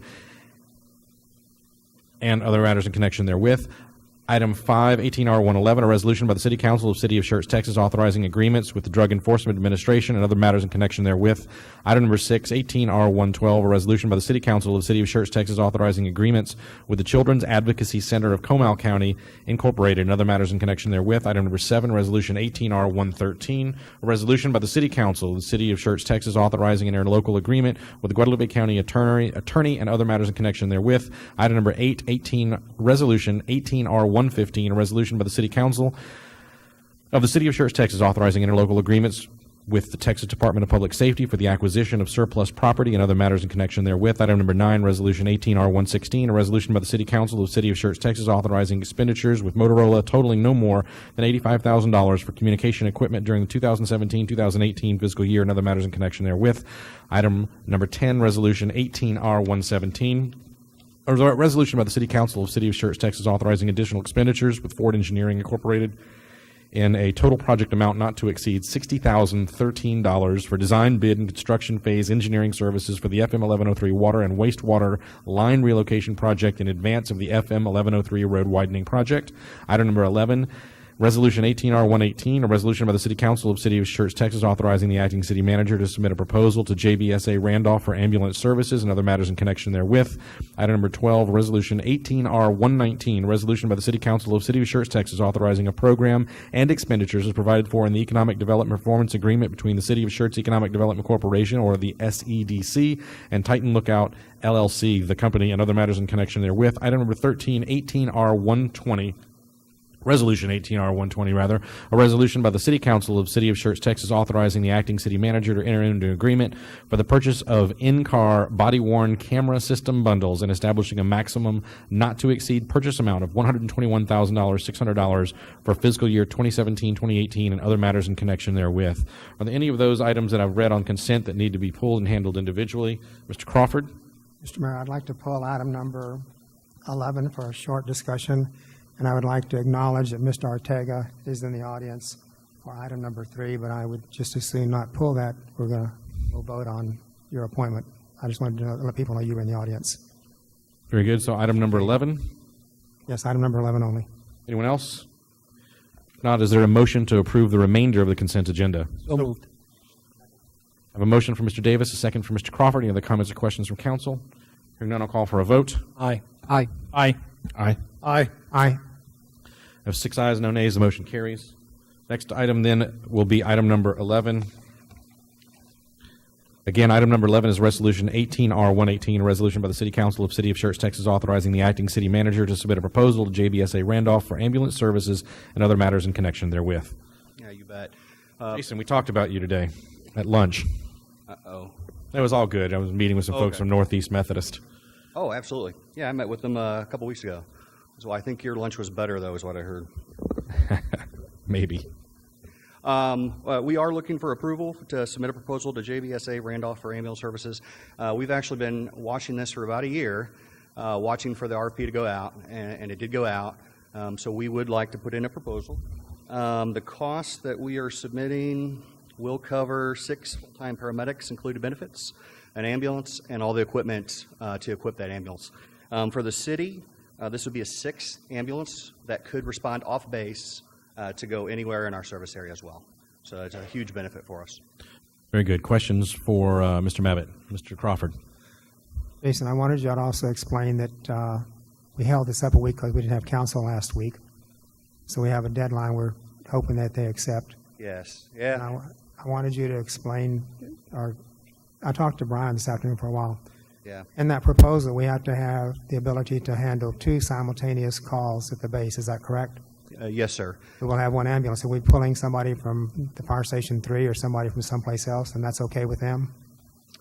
Yes. So all of our ambulances back each other up. Yes. So if there happens to be another call to the base, we will send the next closest ambulance to the base, and then vice versa. If there's another call in Schertz and that ambulance is the closest, we'll pull it off base to respond to Schertz. To be clear, Mr. Mabbitt, are we planning to do an ambulance in Fire Station 3 when we open it? Not right away, no. Okay, so just to be clear, we would send another ambulance at this point, and this would not trigger an ambulance in Fire Station 3. That's correct. Okay. But we do have I do have a concern, and we should, with respect to 2 simultaneous calls at Randolph, which is part of the contractual agreement that I read, and a railroad track running between us, most of us and them. So you have to pull somebody out of Marion, which increases the response time. So is all that going to be, I want this to all be okay. Yeah, absolutely. I want you to be able to tell the mayor that you don't cost the city as much money as some other departments do, as you. No, we don't. No, but that's kind of how we all work. So if the Schertz ambulance is out on a call, the Universal City ambulance will come from UC or Live Oak or from Marion and back up these Schertz trucks and vice versa. That's kind of how it works. And we're looking at about 300 calls a year annually on base for this ambulance to cover. So not a lot of calls, but a good outcome for us. Mr. Mabbitt, just to be clear, the backup would come from a Schertz ambulance housed at one of our other locations, typically, is where it would come from? Maybe. It's the next closest available ambulance. So it could be Universal City, it could be Live Oak, it could be the Schertz here, or up on the interstate, or in Marion. It's the next closest truck. Is that the way it's stated in this RFP they made? Because my impression was that they're contracting with us Yep. to have simultaneous 2 calls at once if it happened, to be able to supply that need to them. And I don't know if they understand what you're telling me now, if they know that that may not be exactly what goes on. And we're dealing with the federal government, and they have a bigger arm to enforce with than we might. Yeah, so I want it to happen, but I don't know. The contract requirement will be that we need to respond 12 minutes, 90% of the time. And I believe we can meet that. Okay. I'm happy. Thank you. Very good. Anyone else? If there's nothing else, is there a motion to approve Resolution 18R118? So moved. Second. I have a motion from Mr. Edwards, a second from Mr. Gutierrez. Any other comments or questions from council? Hearing none, I'll call for a vote. Aye. Aye. Aye. Aye. Aye. Aye. I have 6 ayes, no nays. The motion carries. Thank you, Mr. Mabbitt. All right, next up on the agenda this evening, we have item number 14. Pardon me. Just want to point out that the city secretary is kind enough to use larger print, and it's going to have to be even bigger now. Ordinance 18M30, an ordinance by the City of Schertz authorizing and amending City Council rules of conduct and procedure, repealing all ordinances or parts of ordinances in conflict with this ordinance, and providing an effective date. This is first reading. Pretty straightforward. Any comments, questions from council? None. Is there a motion to approve Ordinance 18M30 on first reading? So be it. Second.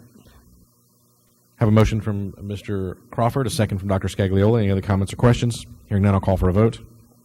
Aye. Aye. Aye. Aye. Aye. Aye. 6 ayes, no nays. The motion carries. Next item on the agenda is item 15. I have to get in the habit.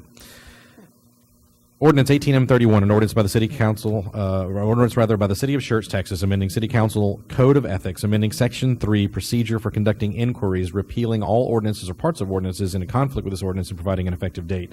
Again, first reading on this one. Is there a motion to approve Ordinance 18M31?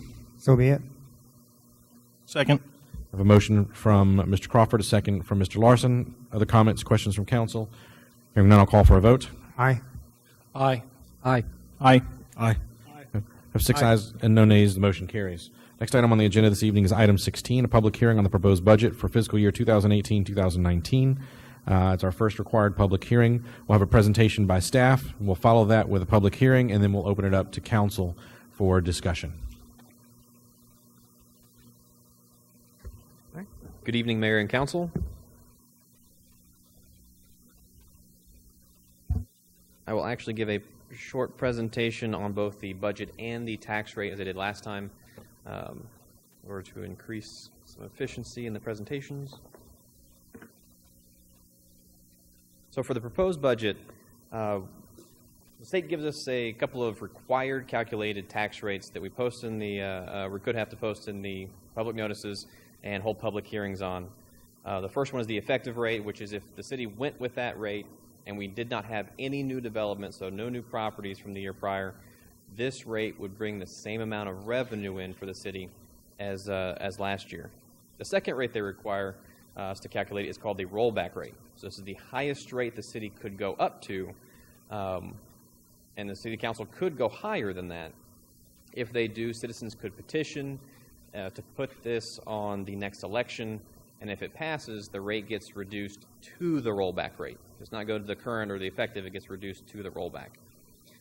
Staff has proposed a budget and submitted one to the city secretary and council at the proposed at the rollback rate of 5146, which council on August 14th said that was the highest rate that they would consider, and that was what we used on all the notices. Council can adopt a final rate that is lower. They cannot adopt a rate that is higher than that without reposting all of the notices and holding additional public hearings.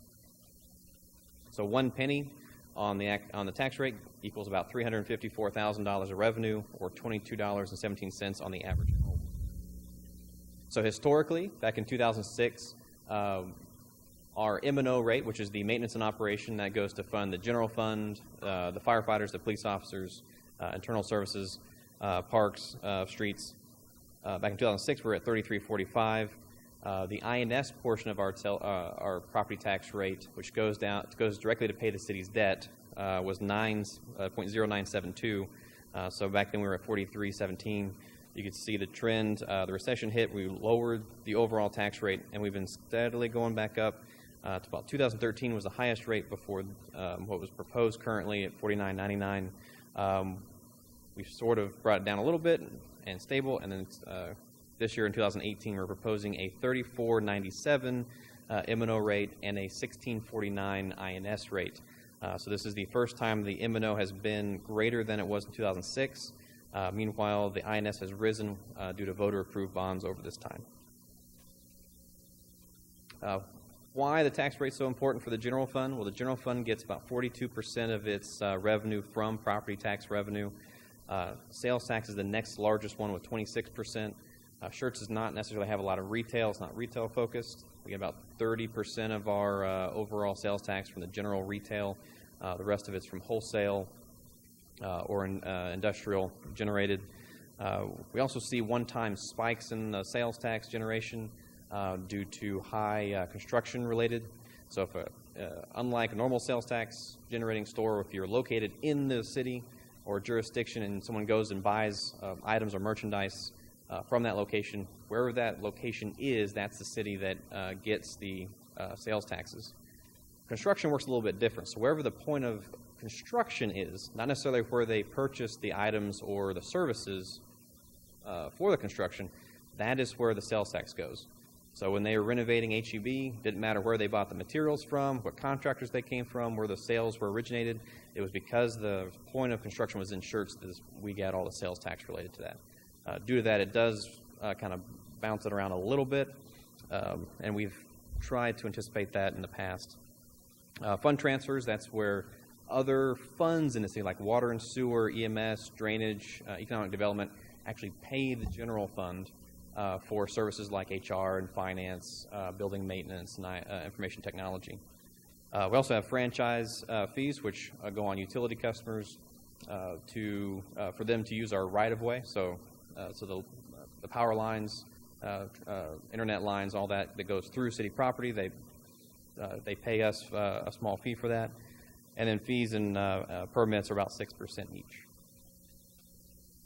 On the expense side, 20% is general government, 19% is internal services like police, fire, IT, finance, HR, fleet and facilities. 25% is police, 16% is fire, and so on. And the remaining 4 eats up the parks and recreation, the streets, library, health services, and other city assistance programs. So the city is looking to increase the tax rate as proposed in the budget. Over the past few years, the city has seen a decrease in certain revenue sources. We've seen a high increase in disabled veteran homestead exemptions. We've also seen a reduction in the court fines that have come in through the city.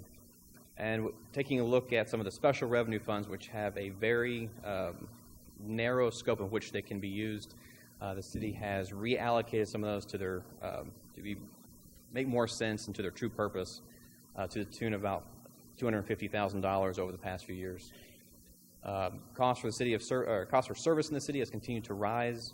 When you open a fire station, that's 12 individuals plus operating equipment. So annually, we're looking at $1.2 million just to staff a new fire station, not including all the building costs or debt service or the engine costs. So we'll see that $1.2 million in the general fund until we close the station or move it. Jim, I apologize. Can I ask for clarification? If you go back to the slide with the interest in sinking and M&O, maybe to clarify something you said. So to be clear, the interest in sinking pays our debt. Yes. And that is all of the debt the city has, be it general obligation or certificates of obligation?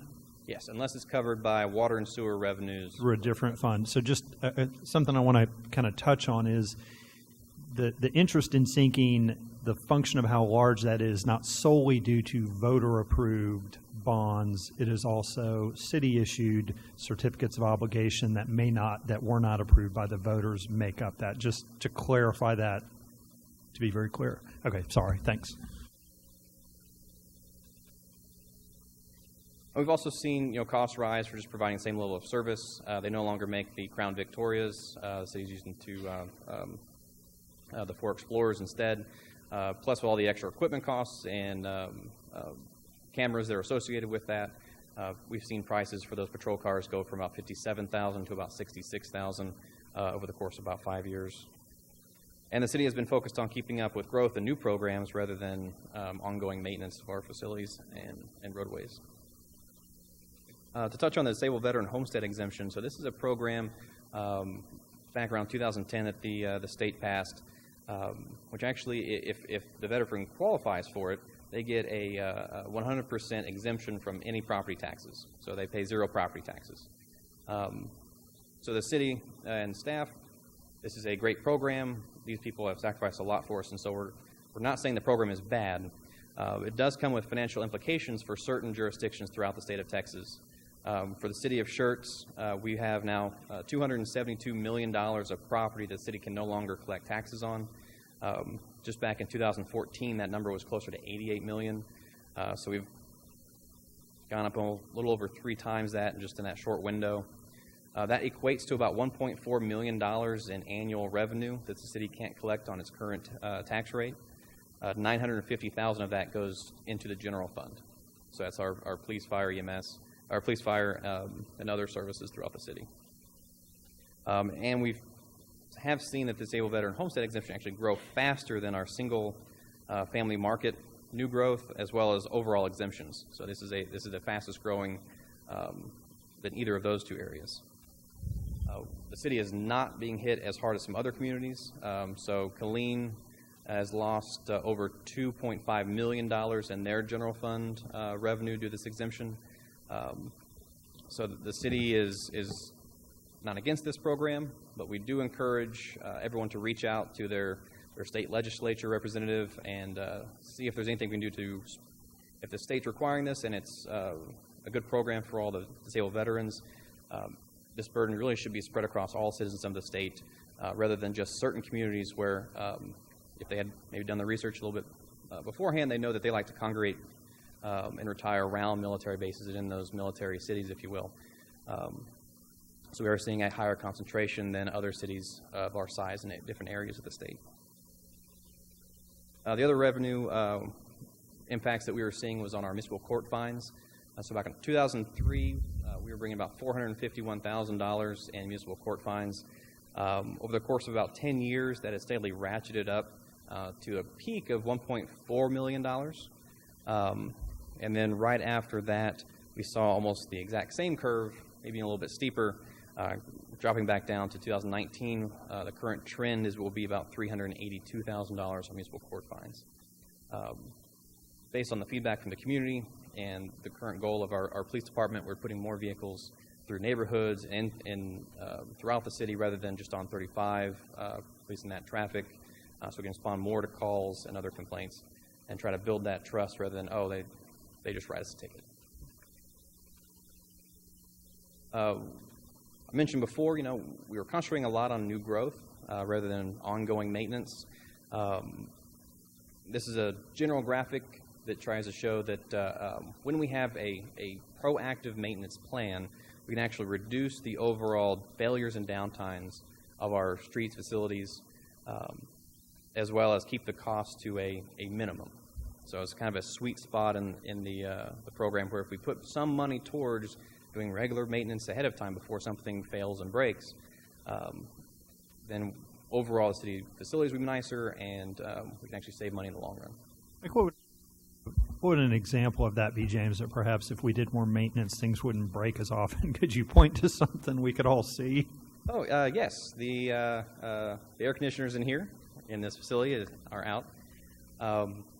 Just so, and then council and the citizens are aware, I was recently speaking with John Harshman and Todd Buckingham. The AC unit at the police department is also out, and as well as one of the AC units in Building 1. So they were looking for about $10,000, $8,000 for the, I think it was a 4-ton unit at the police station, so it's $8,000 to replace.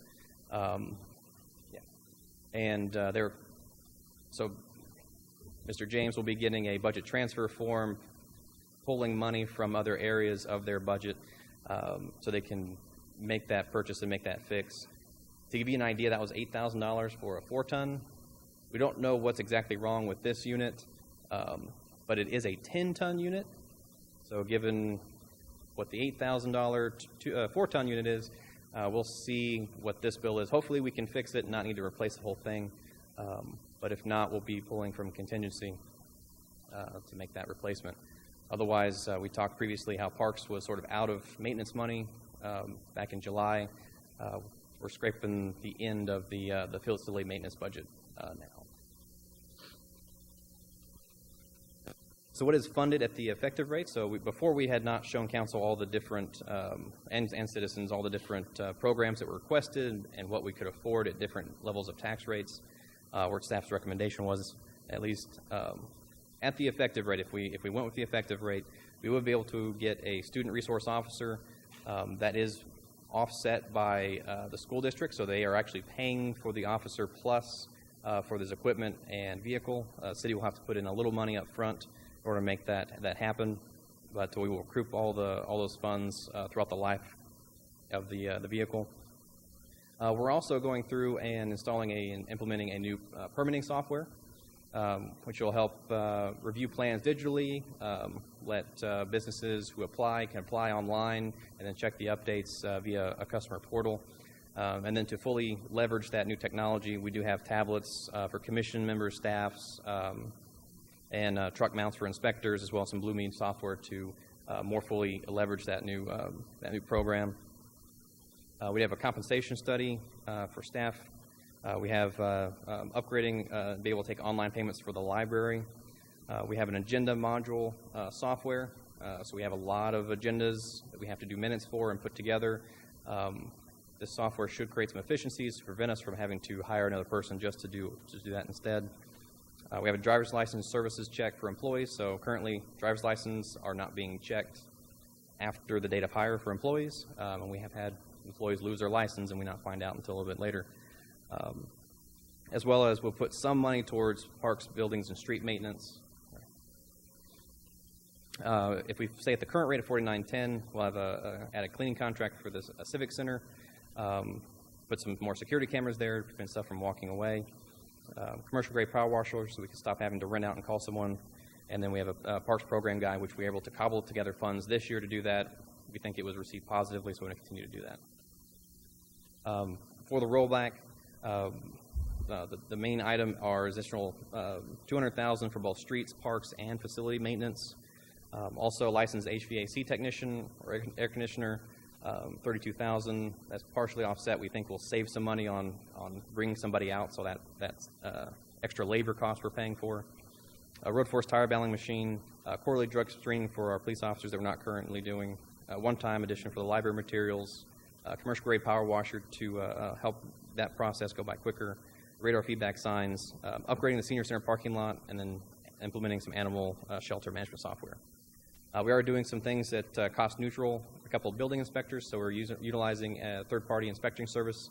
That has grown to such frequency we believe we can instead hire 2 people and equip them and from the savings of not having to go out and contract for a third party. Uplighting, we think will save some money there. So we have standardized contracts, paid police academy program, so we were having trouble hiring officers, so if we hire a cadet, help pay for put them through the academy and have them stay on with us for a couple of years as a police officer. We think if we just get them here, they'll be more likely to stay rather than trying to recruit against other programs surrounding us. And then a dodgeball, kickball, and daddy-daughter dance that will pay for itself through registration fees and tickets. Over the 5-year forecast for the general fund, we are trying to reduce our fund balance from where it is now to about 26%. So we plan to reduce our fund balance through this budget by $1.6 million, and then again for the next 2 years until we get to that 26% in 2022. All funds, the current budget is submitted for all different funds, including the general fund, the water and sewer, drainage, EMS, EDC, and then the special revenue at $81,300,000. General funds 41%, water and sewer is 30% of that. In the water and sewer notable items, so the SSLGC contribution will increase about $800,000 as the city gets ready to get moving on the parallel pipeline and developing the new well field. Sewer treatment costs increase 7% from CCMA, and then we have new population. We're estimating that to go about $400,000. The debt service that we just issued will add $275,000 to that. And then their capital replacement this year includes a dump truck, a portable generator, and a backhoe. Upcoming projects include the quarter-bit elevated water tank that should be funded fully, East Live Oak pump redundancy, Deer Haven tank painting, CCMA project, replace the South Zone water supply main, Homestead lift station. We're planning to all fund that through reserves. The EMS fund, merit raises for irregular part-time workers. So there's this, someone doesn't show up, we go down the list, and someone that's not usually scheduled comes in. They hadn't historically gotten merit raises. We put that in there this year. They have no capital purchases this year for 2019, and they plan on adding a fourth paramedic to Medic 5 ambulance, cost neutral with overtime savings from staffing it with those irregular part-timers. And just to be clear, if the item you approved earlier tonight, if we were awarded that contract, that would require us to modify the budget accordingly. Yes, that contract is not represented in this budget. Drainage fund, so they're going to continue with the drainage projects that were approved in the current year, so including the Dietz Creeks and some riprap projects, and they'll focus on either rebuilding the fund balance, maybe a couple of capital items that we'll come back to. Economic development, so we have approved incentives of $4,025,000.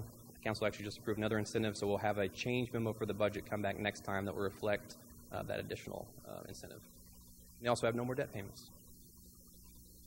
So the public hearing dates are for the tax rate and budget. The first one is tonight. The second one is September 4th, next Tuesday. And so we have completed 3 community budget presentations the past couple of weeks. We are here on August 28th. There's no action tonight, just public hearings. Next Tuesday, we'll have our second public hearing that was required, and then the first vote on the ordinances. And September 11th, we'll have the final vote and adoption. One thing I want to mention now for the tax rate adoption, because we have 7 council members, it will require 5 yes votes to pass. So it cannot be a simple majority. It has to be at least 60%. So we'll be sure to put that on the CCMs and memos going forward as well. All right, thank you, sir. This is item number 16, a public hearing on the proposed budget for FY 2018-2019. Staff has completed their presentation. At this time, we're going to open the public hearing. Anybody that would like to address the City Council on the 2018-2019 proposed budget will be allowed to do so at this time. So open the public hearing. And if you would like to come forward, just give your name and your address for the record.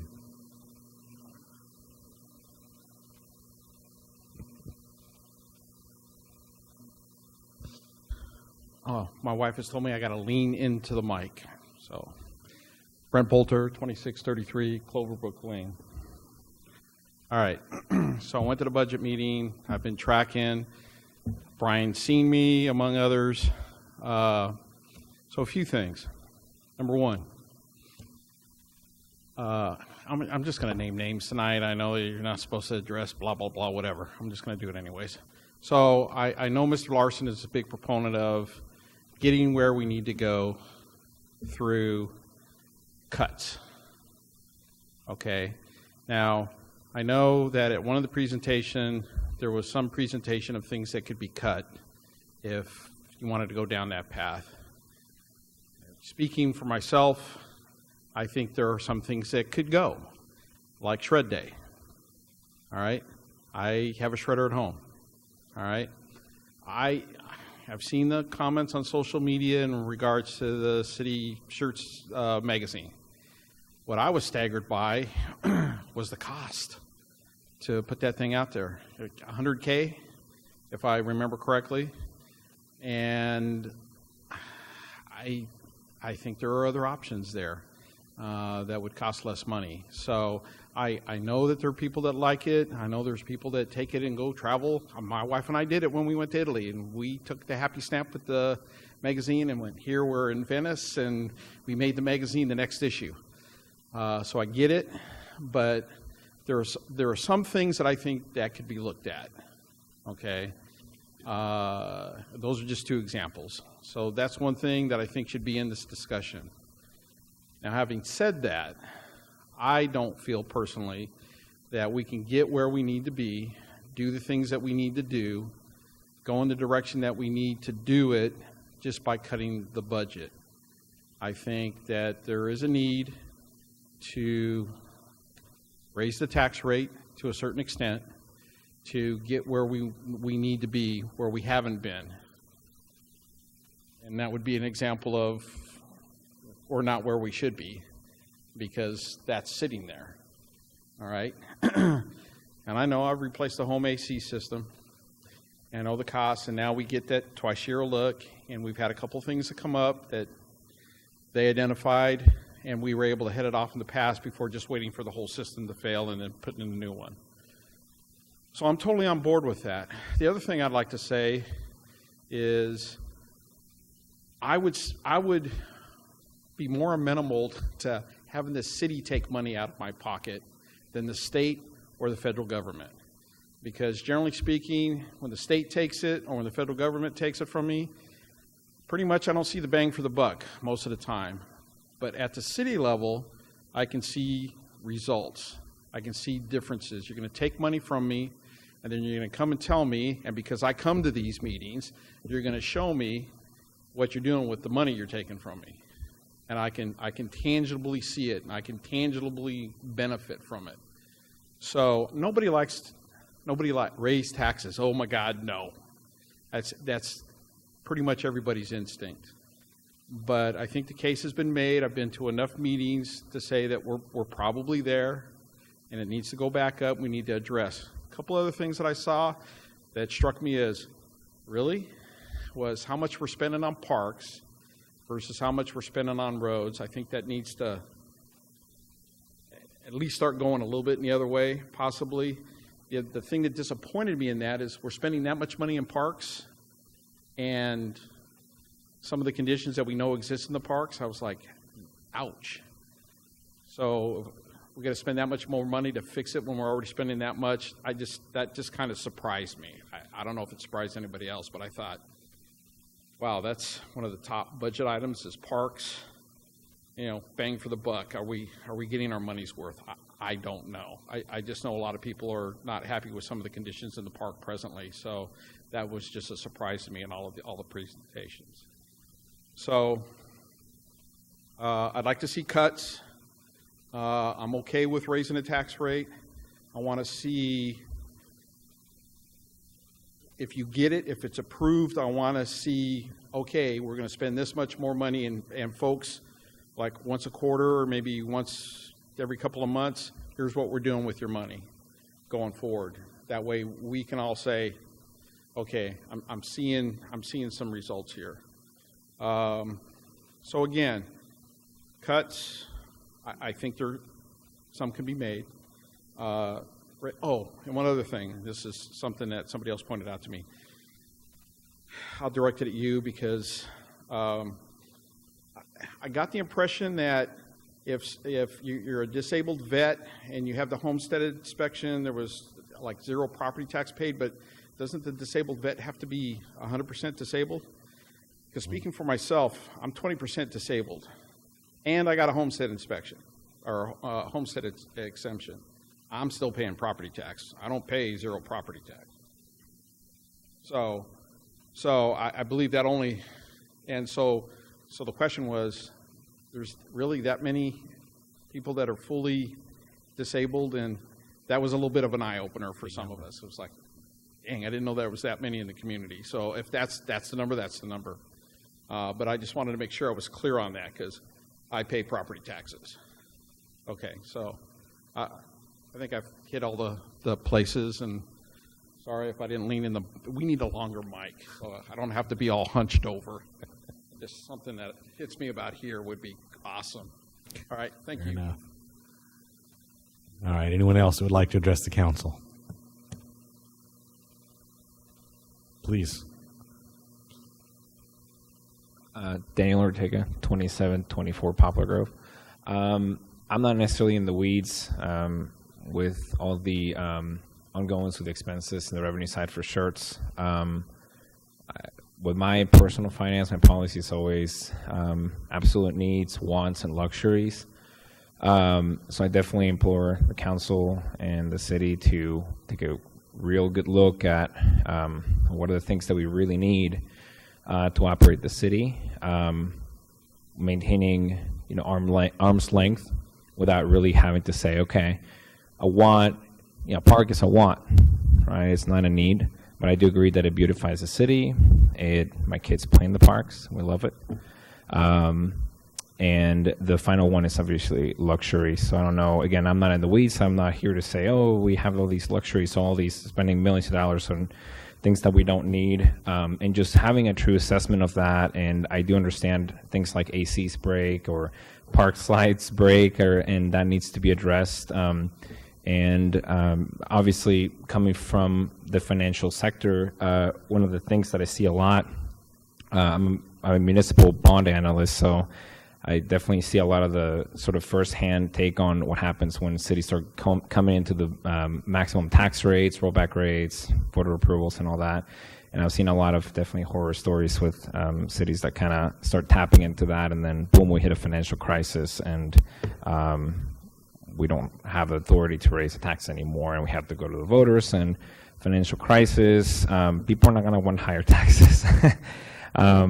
And just to keep in mind, too, obviously, we've been in this run now for 10 years since the recession, and property values continue to go up. I'm very much of the belief that this will probably not continue going beyond 3 to 4 years. So it's just something, food for thought for the council, for the city, just to continue looking into that. And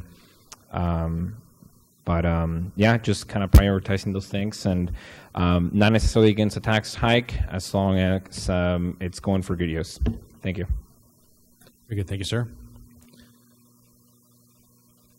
All right, anyone else? Appears that I have none. So go ahead and close the public hearing at this time. This is really listed just for a public hearing regarding the adoption. So I'm going to move to number 17, which is conduct a public hearing regarding the adoption of the fiscal year 2018-2019 tax rate. Mr. Walters. Mayor and Council, the current tax rate is listed on the public notice, and that the budget is submitted at is 5146. This is the rollback rate. It is subject for 2 public hearings. Council cannot approve a final rate over than this, but they can adopt one less than that if they desire. All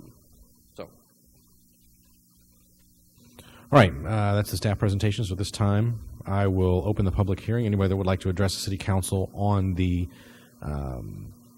fiscal year 2018-2019 tax rate. May do so at this time.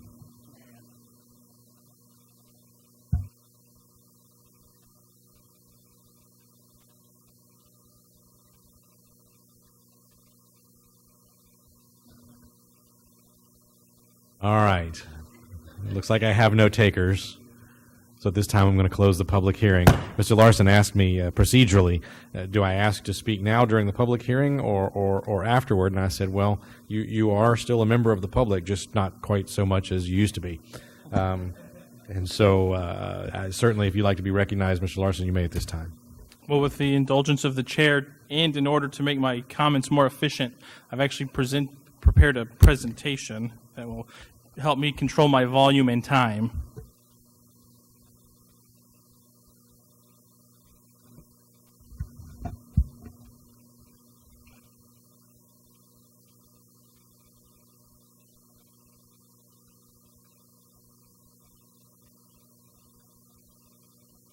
I'm jealous of the staff's ability to use PowerPoint, and even though I half hate PowerPoint, I also half love it.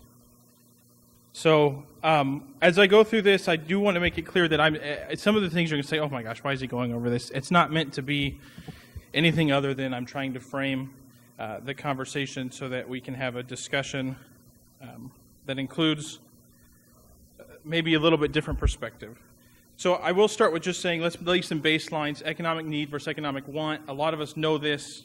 Many of you know even more than me, but just for the sake of making sure we're speaking on the same terms, economic needs are physiological, personal, or socioeconomic requirements necessary for you to function and live. This can be applied to a city as well. Economic wants are desires that can be satisfied by consuming a good, service, or leisure activity. Because people have differing economic wants, they purchase a wide variety of goods or they request a wide variety of services to fulfill those wants once their economic needs are met. So I'm going to go through this presentation, and again, it's going to seem silly, it's going to seem juvenile, but it's purposeful, and that it's simply trying to frame the conversation in a different light that maybe we don't typically get in city budget meetings. Many of these things I think are going to be non-controversial. I think it'd be difficult to find someone who disagrees with how they are associated.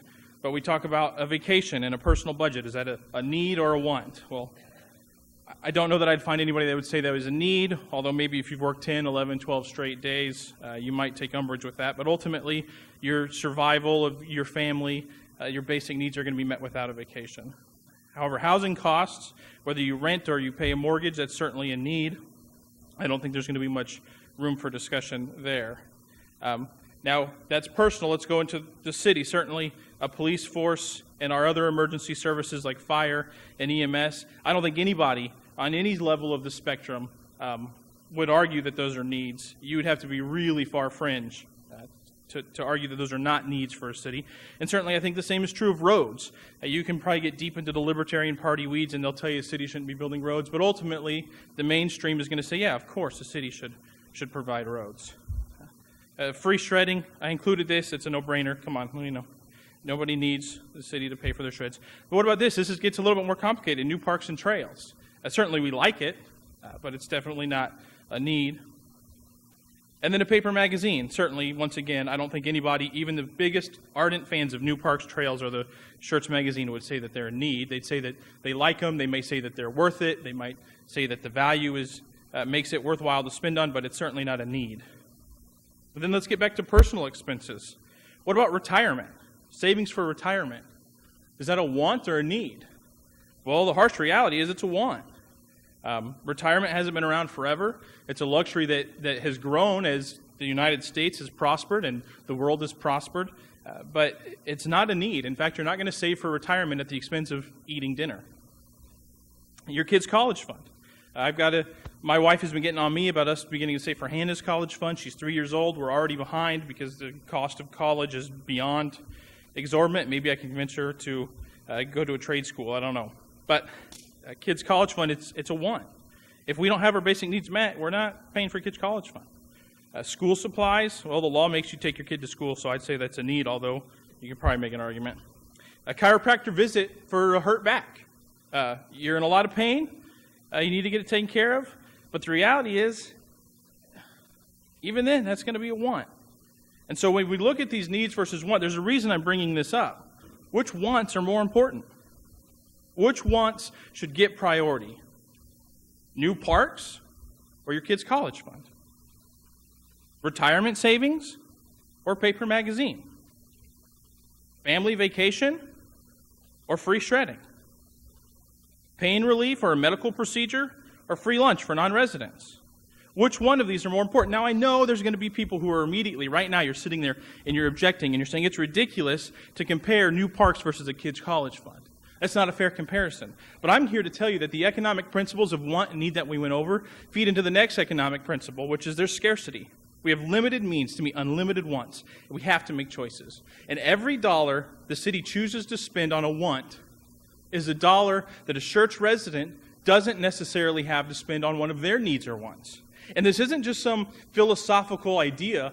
I've taken some numbers, and we're going to go through them. And certainly, depending on the source you go to, the numbers may be plus or minus a little bit. But the concept is going to remain the same. The Schertz median income, according to thebestplaces.net, they pulled information that was relatively recent, is a household income of $72,463. That's a net take-home pay after taxes of around $5,000.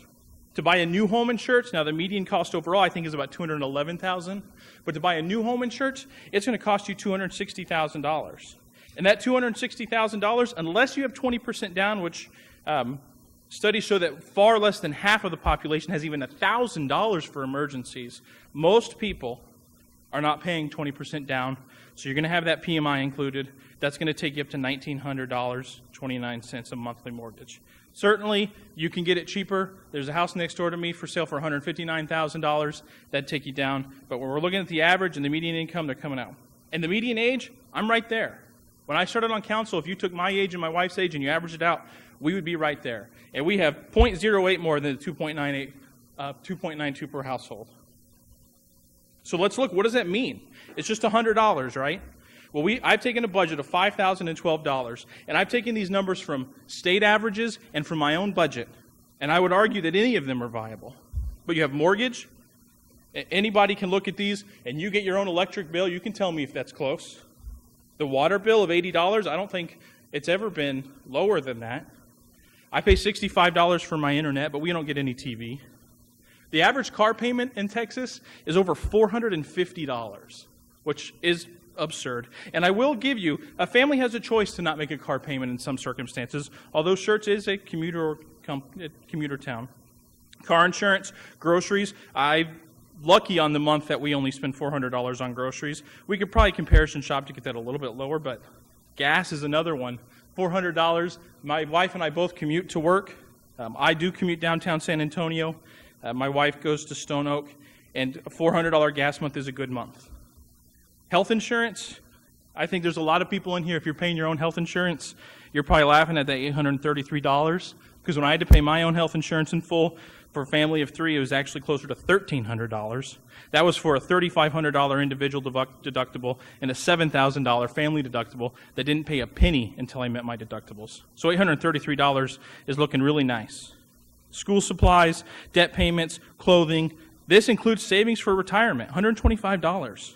I bet you Mr. Edwards would hear, he would tell you that is not sufficient, but it's more than most people do. A study just showed that over 60% of Americans have no meaningful retirement savings. Car maintenance includes oil changes and tires, and if you can do it for $40, you're doing a good job. And I included gifts, giving, and charity because many of us practice our faith.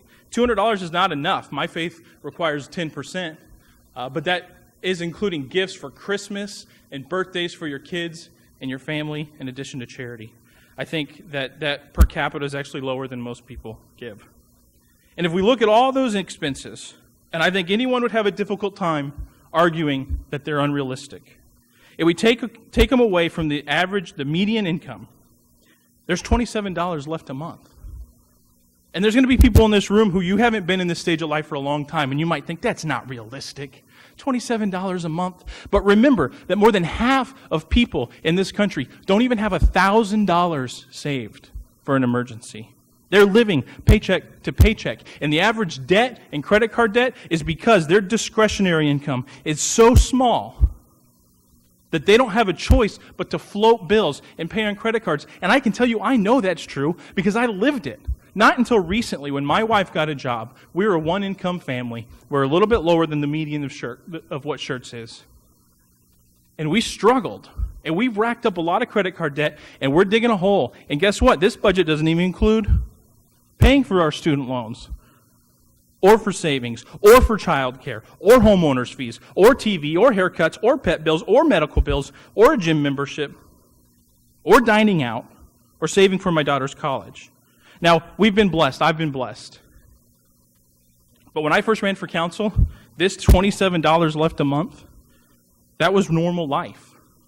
And in order for me to compete to run for council, I had to spend $5,000. Now, I don't want sympathy. I made the choice. I could have raised money. It was something I cared about. It was important. But let me tell you, there's a whole host of people in this community who would love to be represented who aren't. And they can't afford to run for council. And people say, well, they need to come to the budget meetings, and they need to come to the city council meetings. The truth is, when you're 36 and you got kids and you got 2 careers, and many of you come here doing this as well, so you can understand, but they're running to 2, 3, 4 practices a week, 5 practices a week. They're working late. They're trying to pick up overtime hours.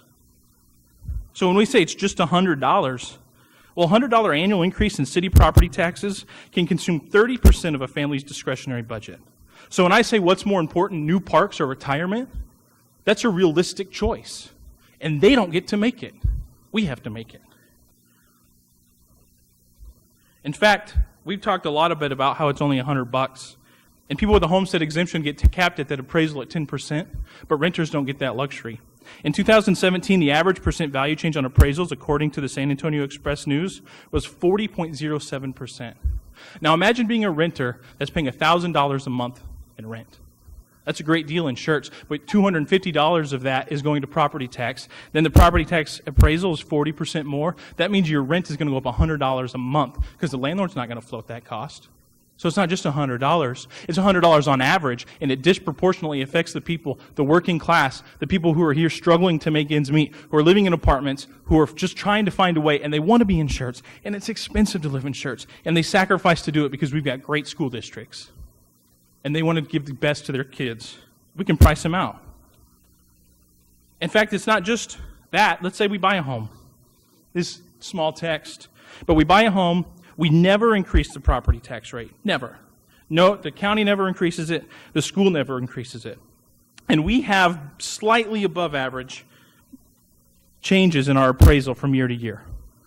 6.5% for the next few years because we're in a heavy growth phase, but certainly there's going to be economic downturn. These numbers aren't scientific. I'm not going to act like they are, but they are realistic. If you do an inflation adjusted based on a 30-year, by the time you pay off your home, your property tax bill is going to be $1,200 in today's money. You're going to be paying a mortgage in perpetuity. There is no retirement at the end of the tunnel. There's a mortgage payment for a home you've already paid. And then over that 30-year period, you're going to pay the government more than the price you paid for your home. We already talked about how it's going to impact renters more. The harsh reality is Texas has a very real property tax crisis. Any increase in property taxes is in direct competition with important family spending like college savings, retirement, vacations. Increased property taxes disproportionately hurt the working class, like single parents or renters or people who are just starting their career. And we have a moral imperative to keep property taxes as low as possible. And I think most people will agree. We need to more focus on roads, and our parks are not maintained at the level they would be. And I think most people would agree that the way we've been handling our finances to this point is probably not the most effective. We need to make changes. There's no argument there. But we don't need higher taxes to do it. And I think we have the right city leadership and staff to make the difficult choices that allows us to change our perspective to long term. Not just fixing it good enough to make it work for now, but maintaining it. And that does take an investment. But the investment doesn't mean we need an influxion of new revenue. It means we need to make difficult choices about how we allocate our funds. And there's 2 steps. Spend less money on parks and recreation and spend more money on roads. Right now, this is a spending per person for each of these surrounding communities on parks. In Cibolo, you can see it's about $35. San Antonio, it's about $35. Universal City, it's about $35 per person. Our general fund spending on parks, $68 per person. The only community that comes close is New Braunfels, which just so happens to be in an economic heaven with a county seat and a world-class tourist attraction. They spend $66 per person, which is $2 less than Schertz, but they collect almost a third of that back in user-based fees in their parks and recreation. Now, if we look at the number of parks per 10,000 population, you'll see there's also an outlier here. Now, somebody asked, how can we spend so much money on parks and still have maintenance issues? The fact is, we haven't set our parks department up to succeed. They are spread way too thin. We have 3 athletic fields, 3 recreation centers, and over 20 parks. And that number grows almost every time there's a new development. New Braunfels, on the other hand, has about 18 parks. They're much bigger, a lot more population, and a lot more money. And people want to know why people like my wife and my daughter drive to go to Fisher Park and Landa Park. Because they're investing essentially the same amount of money per person on significantly fewer parks. These proposals are not going to be popular. There's going to be people who kick and scream no matter what we do. But the fact is, we can actually improve the quality of our parks, improve the quality of our roads, and we could do it with a lower tax rate. We could eliminate shred days, which is a drop in the bucket. I have here closed one of the 3 pools. I say we close both outdoor pools and turn them into splash pads, which can be maintained for a tiny fraction. What is it, $150,000 per year per pool? We change that. That's $300,000 back, throw a few thousand back to maintain the splash pads, which would be significantly smaller. You'd probably get the same utilization. You'd get people an opportunity to use our other parks in the middle of the heat with the relief from the heat without having to pay a fee or go through a gate.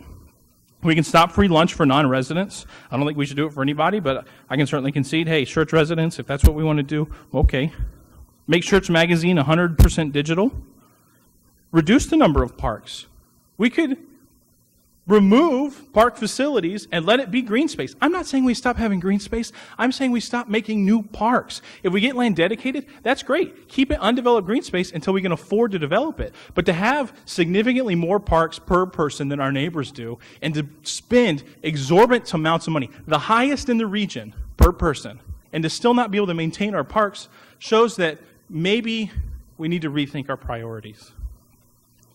And finally, I'd say this. If I was an investor in a startup company, and they came back to me and they said, we need more money.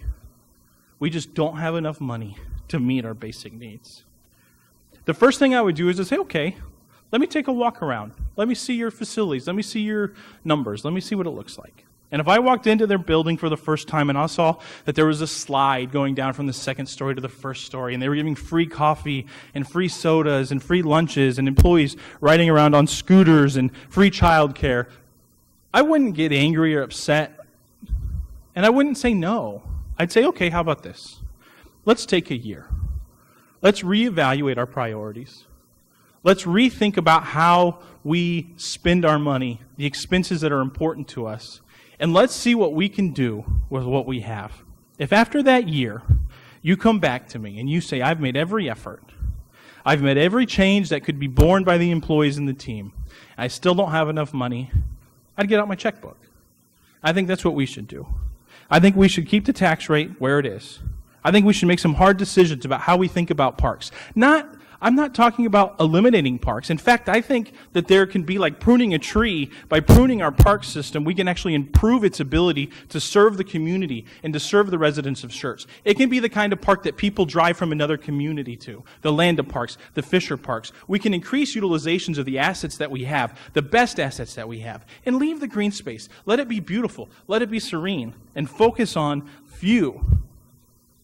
And we can do it without making people choose, making council choose between somebody's retirement savings, somebody's family vacation, and an increased tax rate.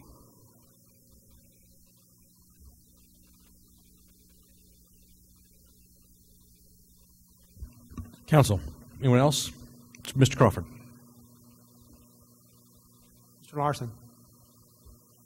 Mr. Larson, thank you. Does anybody know that item 2 on our agenda was to move some money, and the first item mentioned on the background. This is out of the agenda with backup. Page 61 in the numbering of the pages on the backup for the agenda. Number 1, transfer unused funds from the vacant Assistant Parks Director position to the pedestrian routes and bike lane project to fund an additional $50,000 of the city's portion of the project. And Mr. Larson, for your comment about this parks being set up to fail, I would ask, does this help them fail? It helps get a park fixed, but we took $50,000 by not having an Assistant Parks Director and moved it that direction. So I don't need to, I'm not trying to be a pain here, but there are questions like that I do talk about. And I didn't bring that to Mr. James' attention today when I talked to him. I went ahead and said, okay, I'll approve it. There were 4 or 5 other things. 1, 2, 3, 4, 5 other things on here. Some of them make a lot of sense. So everything you said has a plus and a minus. And the statistics about most people, half the people don't have $1,000 to pay for an emergency. That's unpleasant. I'm glad I have a good education and I retired from the military because I do have $1,000 more in my savings account than most people do. I'm going to tease you by virtue of saying, is that daughter a need or a want? Well, the daughter's a need, of course. I would give up food for her. Well, I will tell you that in my life, that's the one thing I don't have is children, and probably the one thing that I might be missing the most.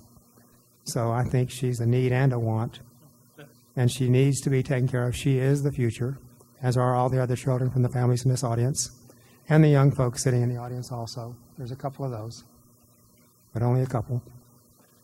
So I'm not going to argue with what you said. If you want to give me your phone number, I'll call you tomorrow or the next day and give you the increase in taxes I paid on 6 houses when I went to the formal protest in Bexar County yesterday and came back, and Brian can tell you I was not in a good mood. I got almost no relief, and I have to pay the taxes because I can't raise the rent as fast as the county appraisal district can raise the valuation of property. And there's all kinds of stories I can tell you. I can show you the numbers. And I decided yesterday I'm going to sell one of those houses. I'm going to sell a second one. And in 5 years, I won't own any houses because I can't afford to have the property taxes going up 20 and 30% a year. Because if you own rental property as a landlord, you don't get any kind of homestead exemption. You don't get any kind of VA disability exemption. You pay whatever the tax rate is for all 7 or 8 taxing entities in Bexar County and 4 in the city of Schertz. That's a fact of life. So your numbers are not quite correct, but they're bad enough that it brings attention to everybody. Thank you, Mr. Mayor, for allowing me to speak. Council, anyone else? Mr. Gutierrez?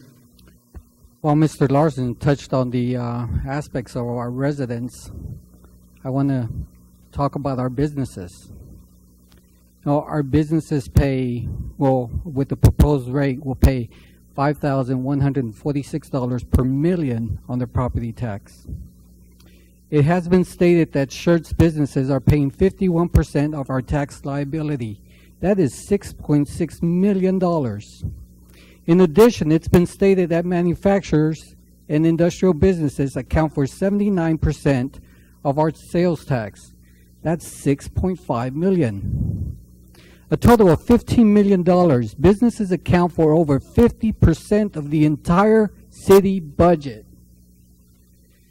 And that's something that we tend to overlook when we talk about property tax. Now, entertain the following. Imagine the city of Schertz with no businesses existing. Our tax liability will be 86.43 cents per household, compared to the proposed rate of 51.40 cents. The economic impact Schertz businesses have on our community is impressive and sometimes overlooked. Now, in economics, the rotation of money within a community will not stimulate growth. It starts to contract because the money is not circulating, it's actually leaving. Growth occurs when new money enters this community. Growth has the potential to increase tax revenue. Growth is good for the community. And new businesses tend to attract other businesses. Just take a look at Santikos and EVO. The city needs to maintain the same level of core services to maintain our economic leverage to attract new businesses and increase potential tax returns on property and sales tax. But we must also be cautious. A tax liability that is set too high may deter new development. Next year, I think that it's important that we encourage a pre-tax budget meeting for businesses to gain their perspective. Because right now, all we heard was from residents. Next year, I like to see what our businesses have to say about proposed taxes. Also, on another note, I'm a listener to Dave Ramsey. Now, what we tend to overlook that 33 cents out of every dollar collected in property tax is going to the INS debt. If 1 cent equates to $354,000, then 16.49 cents equates to $6 million to pay our debt. I would love to see our city be debt-free. So now imagine this. If we were debt-free, imagine our tax liability at 34.97 cents. You know, setting the proposed rate for our city may have a substantial decrease in our payments, interest payments. So that's something that we need to take a look at and try to work on getting ourselves debt-free. Not completely debt-free. I'm sure that's almost impossible, but at least at a reasonable rate. You know, the thing is that we must be on an optimal path to ensure tax funds are not wasted. My decision must be based on the needs of the city and its residents. And if council does increase taxes, our residents need to see results and improvements. Our residents need to see the value that results from these increases. Thanks. Anyone else? Dr. Scagliola.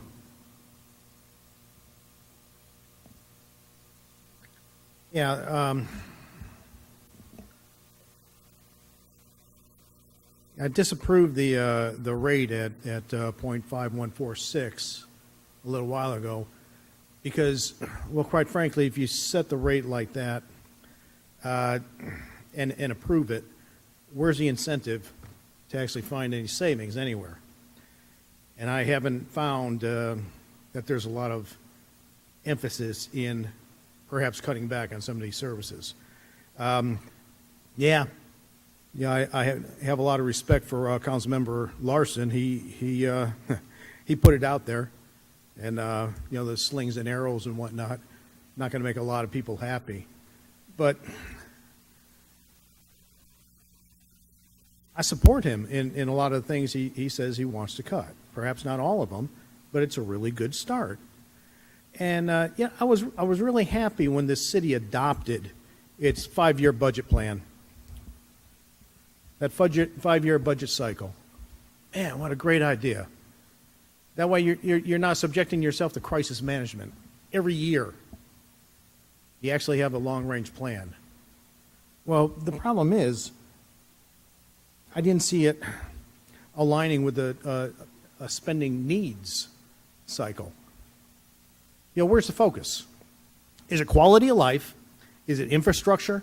Is it wages? Where are we putting our emphasis? Yeah, we like them all. We really do.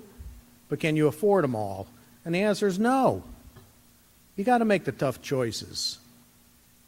And that's what we do. Unfortunately, a lot of times, city staff, I love them, but they like to play politics with you. And they really shouldn't, because that's our game. Anyway. Well, what would you like to cut, Councilman?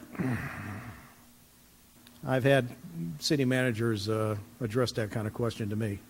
You tell us right now, we'll do it. Thank you very much. I'm not putting my finger in the hornet's nest, I'm sorry.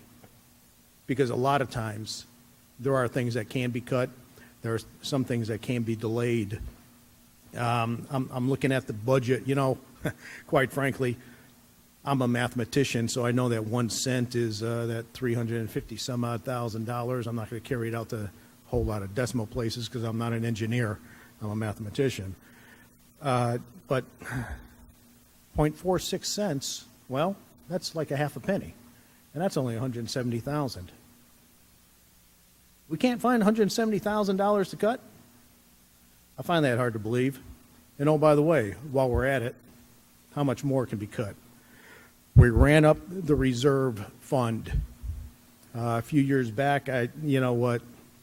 I think you're overly pessimistic in what monies are coming into the city to feed that reserve fund. But okay, I wasn't listened to. Now you got a heck of a surplus. That you got a good plan for spending it off, but quite frankly, why not spend it off now? I think you probably still have a very conservative estimate. You like that word conservative? It means risk adverse. An estimate of how much money the reserve will grow next year. I think it's still projected to grow. $170,000 out of 1.4 million. Man, that's doable, I'm quite sure. I'm quite sure a lot of things are doable. I'm not going to talk much anymore, but I hope you get my drift. Mr. Davis. It's a very good dialogue. I think it's a dialogue that's probably been overdue from the council for a long time. I agree with a lot of the concepts that Mr. Larson brought up, and I think there are a lot of things that we can look at for savings. But I also look at the big picture of what we've been going through over the years. Over the past 5 years, our tax rate's gone down in the city. And to be honest with you, I'm not sure that was actually the smartest thing to be doing over the past couple of years. If we'd have kept our tax rate at what it was 5 years ago and just maintained that rate, a lot of the conversations that we're having this month probably wouldn't exist. I said it before, and I'll say it again, I'm still kind of amazed at how we used to do the budget. When I got on here last year and the staff said, yeah, we give you a budget based on last year's tax rate. I made the comment, what kind of decision is that for the city council to make? You come with a budget based on last year's tax rate, and my choice is either to rubber stamp your budget or say, no, let's cut some more stuff. There's no going up. There's just maintaining or going backwards.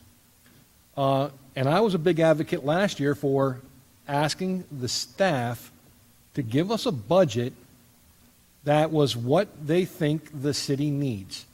Now, I'll be honest with you, I don't necessarily agree with everything that the city's got or the staff has got listed on their budget. One of the slides that we had over the past 3 budget meetings was a list of deferred maintenance for the parks, and to be honest with you,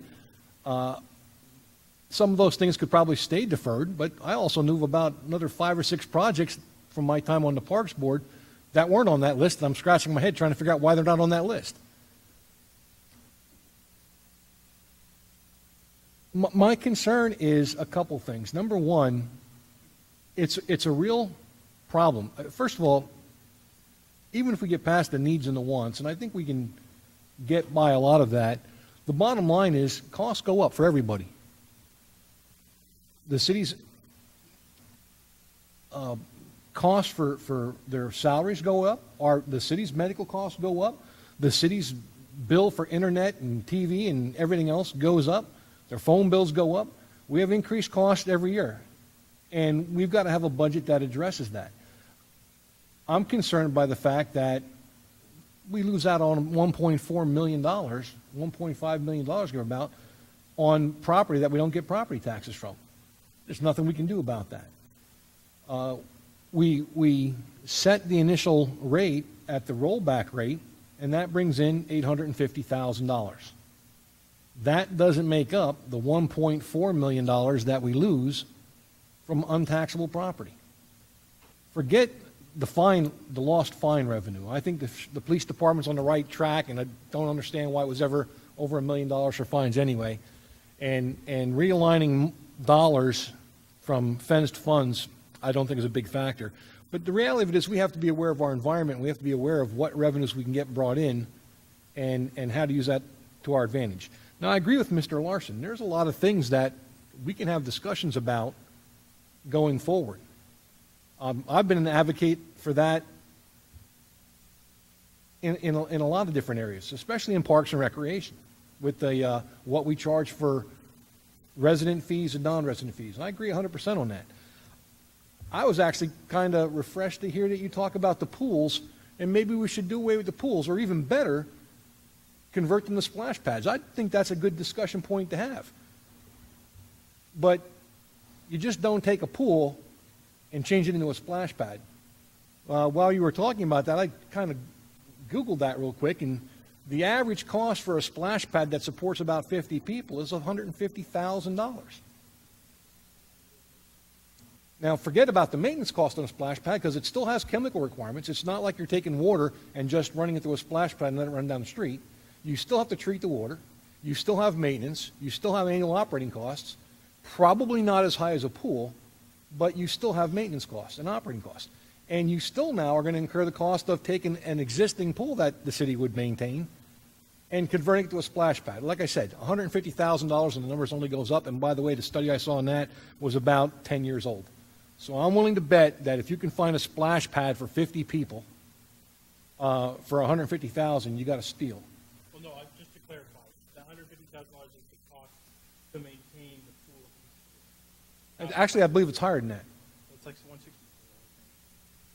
But anyway, I think you're right. I think there are some discussions that we can have going forward. But the bottom line is we're starting off in a hole with a lost revenue, lost tax base. I saw a lot of things on social media. It was refreshing to see some of our surrounding communities like Selma. One of the guys I'm friends with, at least I consider him a friend, commented on how Selma has the lowest tax rate in the area. And I asked him, I said, well, yeah, but how much of your budget comes from sales tax revenue? He goes, oh, like 50%. Well, you know, we probably wouldn't be having this discussion if Schertz got half of their tax revenue from sales tax. But we're at, I believe at the slide, I saw 26%. I saw comments from people talking about comparing Schertz to Universal City and Selma and Cibolo, Live Oak. Well, I went online today and I looked. And Live Oak in 2010 had about, I think it was 5,000 people, and they have 5 square miles. And Selma's got 5.7 square miles, and back in 2010 they had 5,000 people. I think they're up to like 9,000 now. And then I looked at Schertz, and Schertz has got 28.7 square miles. 40,000. You know, you can't compare Schertz to our local communities. You have to look at the city on its own merits, on its own basis, because we have our own requirements for streets, we have our own requirements that the residents expect for recreation and other public services. So again, I don't want to discount what Councilman Larson brought up. I think there are a lot of discussions that we can have. I think there are a lot of things that we can do that would probably reprioritize our spending and would save us money as we go forward. But the reality of it is, the things that I look at that we can reprioritize and the things that I look at that we can cut or reduce to save money just puts us deeper in the hole. If you look at our tax rate over the past dozen years, you can see how that INS rate has been going up. And again, that's borrowing money to do things. That's taking out a loan to fix things. And I'd be willing to bet that not every one of those things are items that we shouldn't be really looking at under our normal day-to-day maintenance operations. If we're going out in there and doing a general obligation bond or a certificate of obligation to replace air conditioners on 5 or 6 or 7 buildings, that just means we're paying more for it.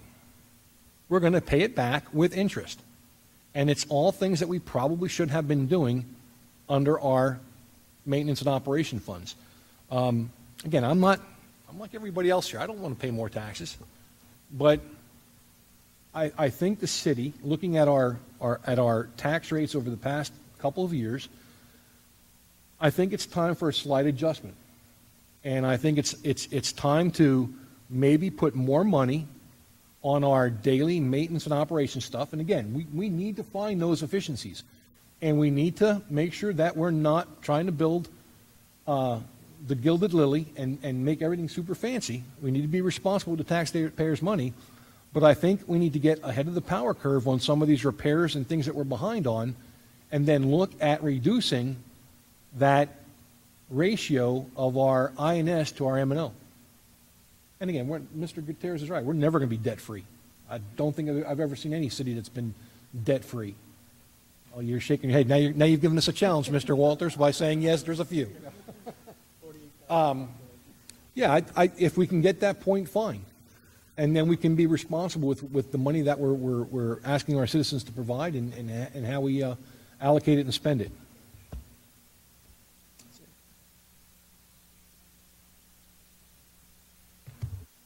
Mr. Larson? I know I've already taken time. Is there any way you can pull the presentation back up? And I want to clarify something, as I do get passionate about this, and I want everyone to understand that I do not think that this is a failure of city staff in any way. They have faithfully and exceptionally executed the guidance given to them by council. Can you go to the slides where it talks about what we can get for different tax rates? And go to the one before. So I'm going to have a challenge on this. This is just talking about maybe shifting the way we think about things. We're saying, man, we just can't keep up with parks maintenance. We're just getting slaughtered. But before we increase the amount of money we're going to give to parks maintenance, we want to allocate $15,000 to a parks program guide. And I know the parks program guide was beautiful. It was beautiful. It was exceptionally well done. But that's the kind of thing that really challenges my thinking. Is it saying, man, we're in this deep hole, we're in this deep hole, we're in this deep hole. Oh, but we got a parks program guide. It'd be nice. Let's throw $15,000 there before we increase the $35,000 park maintenance to $50,000.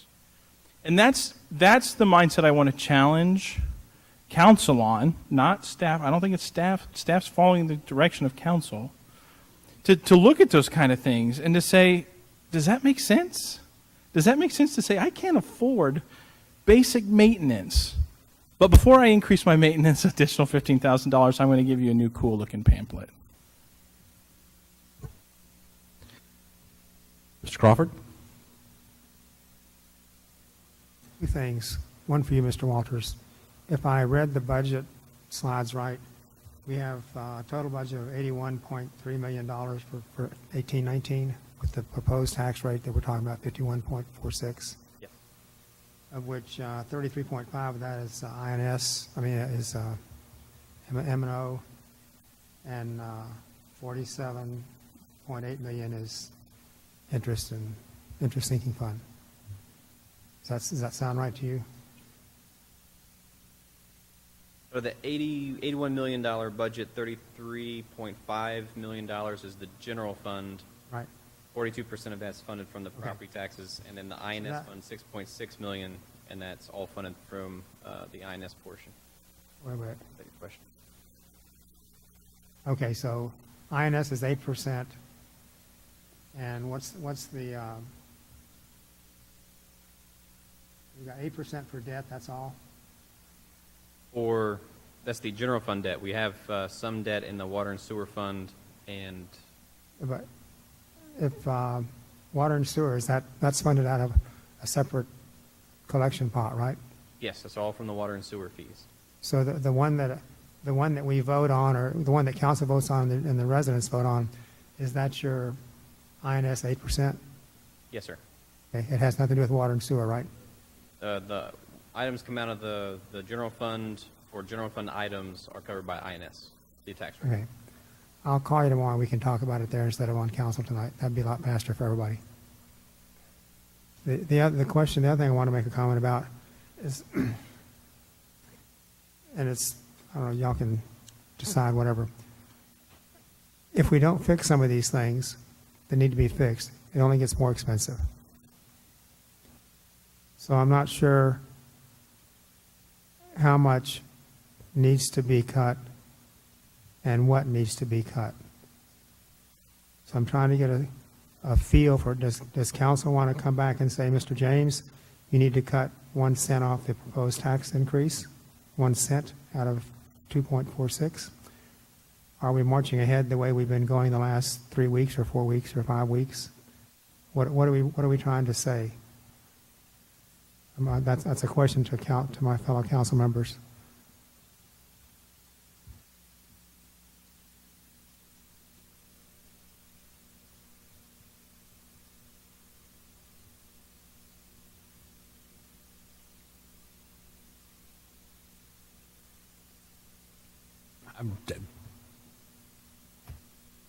Anything else before I let Mr.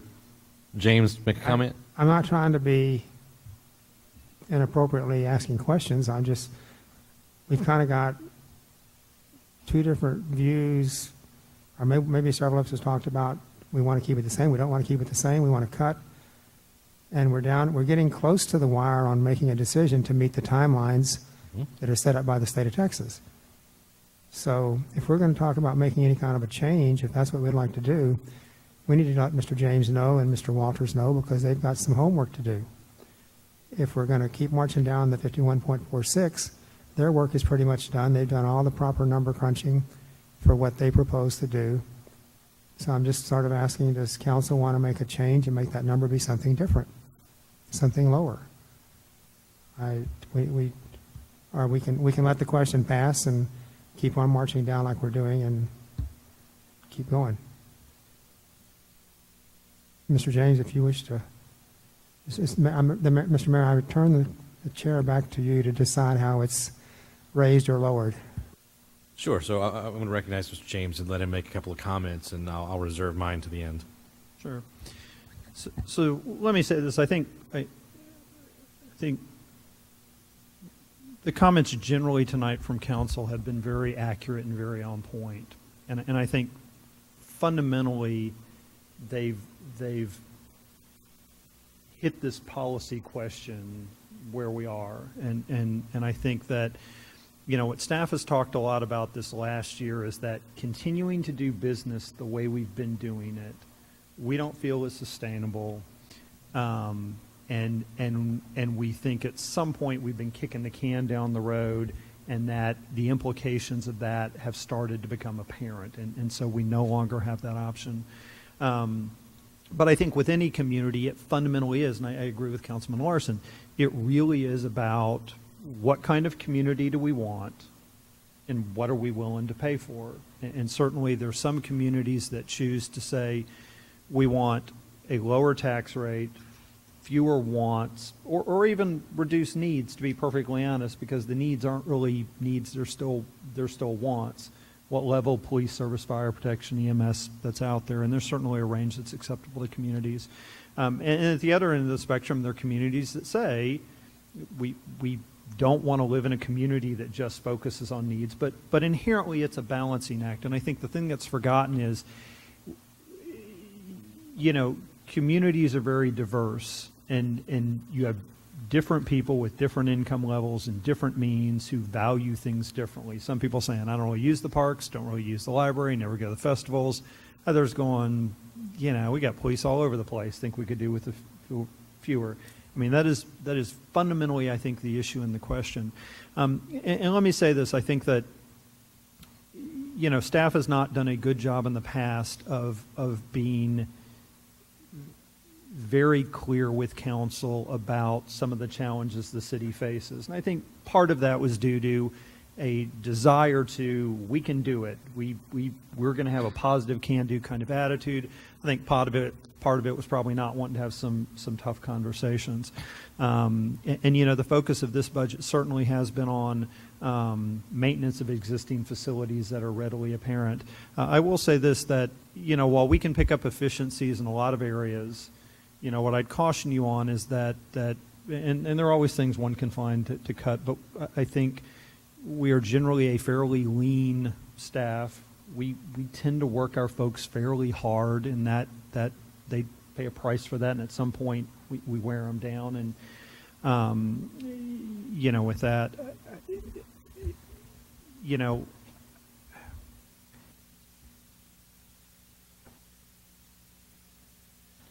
I will say this to another comment that was made, and we'll try to stay away with the conservative phrase, and I can appreciate that. Staff can certainly be more optimistic with our revenue projections. We can certainly be more optimistic that we can find savings throughout the year to reduce cost. I would caution that that's well and good until it's not well and good. It's a bit like it's all fun and games until somebody gets hurt. And so, again, that money rolls from year to year, but I think valid kind of point to be made.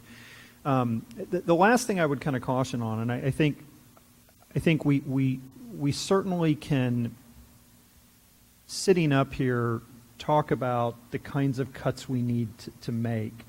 And at some point, you're right, we all make those cuts in life, and at some point we just can't afford it. Our residents can't afford it. It's something we would like to have. It'd be nice, but you've got to make those cuts. I would caution, though, that we often, these things come up because council mentions it, because you hear it from residents. And so that tends to be where the things that come from council come about. And I think most of you have come to me at some point and said, hey, can I ask you about this thing? Well, not all, but most of you have kind of said, hey, here's this program, or here's this thing I'd like to do. And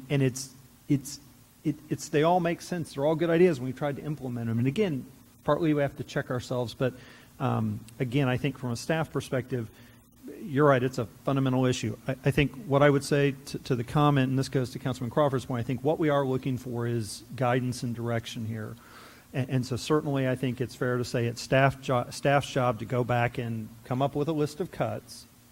But I think it's also fair for staff to say we need some indication of the sorts of things that council would like us to look at cutting. Again, to what degree we want to cut things like the magazine, the pool, general spending in a particular category, et cetera, and we can then come back and propose something that we think is the least painful possible. And again, I will offer this. The reason I was hesitant to show the list Councilman Edwards asked for is it's a bunch of painful things, and that's not the direction we'd go. But I will say this. I think we are at this fundamental point, and I'll be blunt. In light of what the state is looking to do to place caps and limitations on the city's ability to raise revenue, it's not going to get any easier to change direction. And so I think we are a bit at a point where perhaps once we make a decision this year, we limit it and going up, we can always kind of come back down. But to maybe Councilman Davis's point, we have had a significant depression of our revenues over the last few years. And I will say that only a portion of that is made up through this proposed tax increase.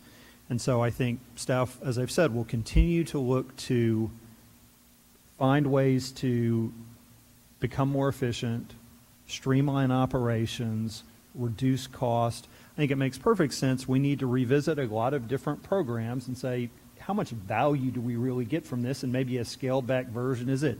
And I'll be blunt, I'll toss one out. Schertz Q, for example. And we've done it up a bit different because our fireworks got canceled in its 60th anniversary. But the struggle on that, frankly, has been we do this barbecue festival. We've struggled to engage the community in that.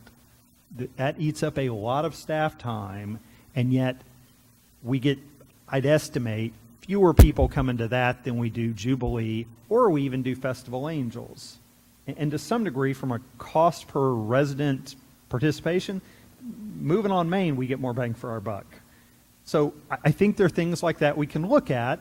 Now, the reality, that's a kind of a high-profile event. It kind of puts our name out there statewide and regionally, and so don't diminish that. But So I think staff is committed to that, and I think that's something we go forward, because you're right, we may want to shift to more needs as we go forward.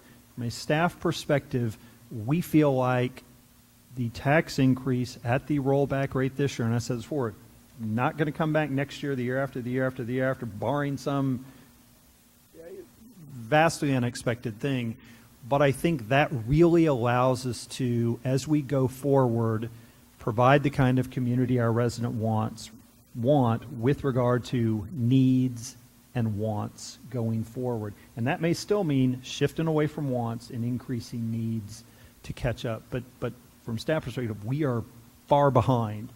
And again, I'll remind you, we pay in the bottom 50th percent, we pay in the bottom half. And so, again, tough choices, and I've told staff this, we're not an affluent community in that regard. We're never going to be in the top third. It's not going to happen. But there isn't money yet to move us out of the bottom half. And we may not be able to do that yet, because I think it's fair enough, and I've said this, the reason you're not seeing a next round implementation in there is because we need to focus on catching up for our residents. We need to focus on showing we can make the most of our dollars. What have we done with it? And we need to work on efficiencies. And then we need to kind of focus on things going forward. So I'm rambling as I have been most of the time, and I'll be quiet. No problem, Mr. James. I appreciate the perspective. Mr. Crawford. Mr. Mayor, and then maybe Mr. James. Sometime in the 2011 timeframe or thereabouts, council had the discussion about changing the direction the city was going with respect to price of housing and people we wanted to have come to the city of Schertz, and the amenities we wanted to have to improve the revenue and the value of houses. And we did away with R6 and R7. Zoning went to PDDs, which still give you that option, but in a different density mode. When the council did that, that sort of changed what we were doing, the kind of city that we wanted to change to or become. Is that a fair statement to make? Yeah, historically, that's a fair statement. Dr. Scagliolo was on council at the time as well. This is not a complaint. I'm just, the council sort of changed the tone of the city. Absolutely. And because we tend to be more of a commuter, some people want to live here, but they work someplace else to some extent. And that's changing too as we grow. When we started that process, we're now feeling the results of that because in the last 5, 6, 7, 8 years, we haven't raised the tax rate very much. So in defense of all the work that Mr. James and the staff have put in, if we don't pony up and spend a small amount of money to make some of the things better and maybe refocus how some of the money is already being spent, how are we ever going to fix the roads and the parks and everything else we need? And the other things like the cleaning equipment, the machine to clean parts and all those kind of things. We probably need those things. I'm not going to fight that at all. But if we don't do something, how are we ever going to be better? How are we ever going to fix what's not been done quite so right in the past? And that's history. We can't change that. We can only improve it. So I don't know what council wants to do. I don't know what Mr. James wants to do, but we kind of set a path 7, 8 years ago, or 6 or 7 years ago, that we're feeling the repercussions to some extent. We can hope that Mr. Kennetender finds 6 more businesses to come to the city of Schertz that are high volume building users and pay lots of taxes, and we need those kind of things, but that's kind of like winning the lottery sometimes. You don't know if it's ever going to happen or when it's going to happen. So I just wanted to set that stage for how we changed our view in 2011 timeframe, kind of, to where we are now. And if we don't march like we're trying to march based on what we've just been told, how will we get to where we want to be? Because I think, Mr. James, didn't you say your intent was not to be raising taxes every year? I think it doesn't mean you won't have to as a city manager type person, but I think we won't have to. I mean, let me say this. So fundamentally, I think what staff is trying to do this year is make a substantial correction in the direction we've been going and the way we've been operating. And I'll be very sort of blunt with this. We'll see what comes of it. But my expectation, and maybe distinguish us from other communities, this isn't raise taxes, let's go on a spending spree. What I have heard is we need to break this cycle. We need to catch up. We need to become more sustainable. We expect to hold staff accountable to that. And we want to make that fundamental shift. This is the time to do that. But the shift is generally a city that is now going to be very aware of the ongoing maintenance cost of properties and facilities, the opportunity costs for decisions that we make, and staying within that budget. But the goal with that is to frankly try to meet what a large part, not all, a large part of what our citizens have been telling us with regard to the level of service they want and the kind of community they want to live in. So when we go to up north and we hear residents say, why haven't you fixed our streets and sidewalks? And we go out to Corbett and we hear folks say, well, why don't we have a park out here? And we hear everyone say, why don't we have more police officers? It's all of those things that come to it. And so to be very clear, this is not, if this goes through, it is not, yay, we got it, spending spree. As I said at the council budget retreat, at that point the pressure is on staff, more so than it's been, that we better be able to demonstrate that we have kept the public trust, that we have spent dollars wisely, and that we are breaking that cycle. So I just want to be clear on a couple of points. So Mr. Crawford, we have raised taxes every year in the last 7 years. We have. We may not have raised the rate, but as the appraisals have gone up and the rate has remained flat, the amount of revenue we have brought in has increased. So we have increased taxes regularly over the last, in memoriam, since I've been on the city council, starting in 2005. A couple things. At the risk of providing the gentleman here from the press with a quote, I'm going to say something. For those 4 of you that are in your second budget cycle, maybe a little more, welcome. You're not freshmen anymore. This conversation has been had by councils before you many, many times, and councils that will follow us will have these same conversations and struggles. I will tell you that there is no perfect answer. Economics move and shift. The leadership here on the dais moves and shifts, and those are normal and customary things. What perhaps is and has been constant for Schertz is the growth that has occurred somewhat continuously since 1958. When I moved to Schertz in 1998, we were fewer than 18,000 people. That's only 20 years ago. And yes, I've been in the city 20 years. Not as much as other folks, but yes, 20 years. Now we're more than 40,000, more than double. And there are probably, and one could argue that they might be countable, but there are probably an infinite number of variables that have been dealt with over time.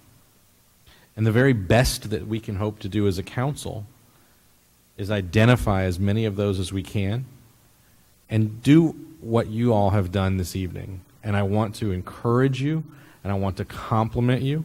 I wish we had a full 7 members here, but for the 5 that are here, you have provided commentary that has been cogent and well thought out, that has been divergent at times in its approach, that has been open and in most cases, frankly, fearless. You have an acting city manager who has said things like, we need to change our trajectory. He and I have been part of the team for a number of years together, and for someone to say, yeah, I've been here, time for change, time to change our trajectory a bit. It's a challenging thing to do.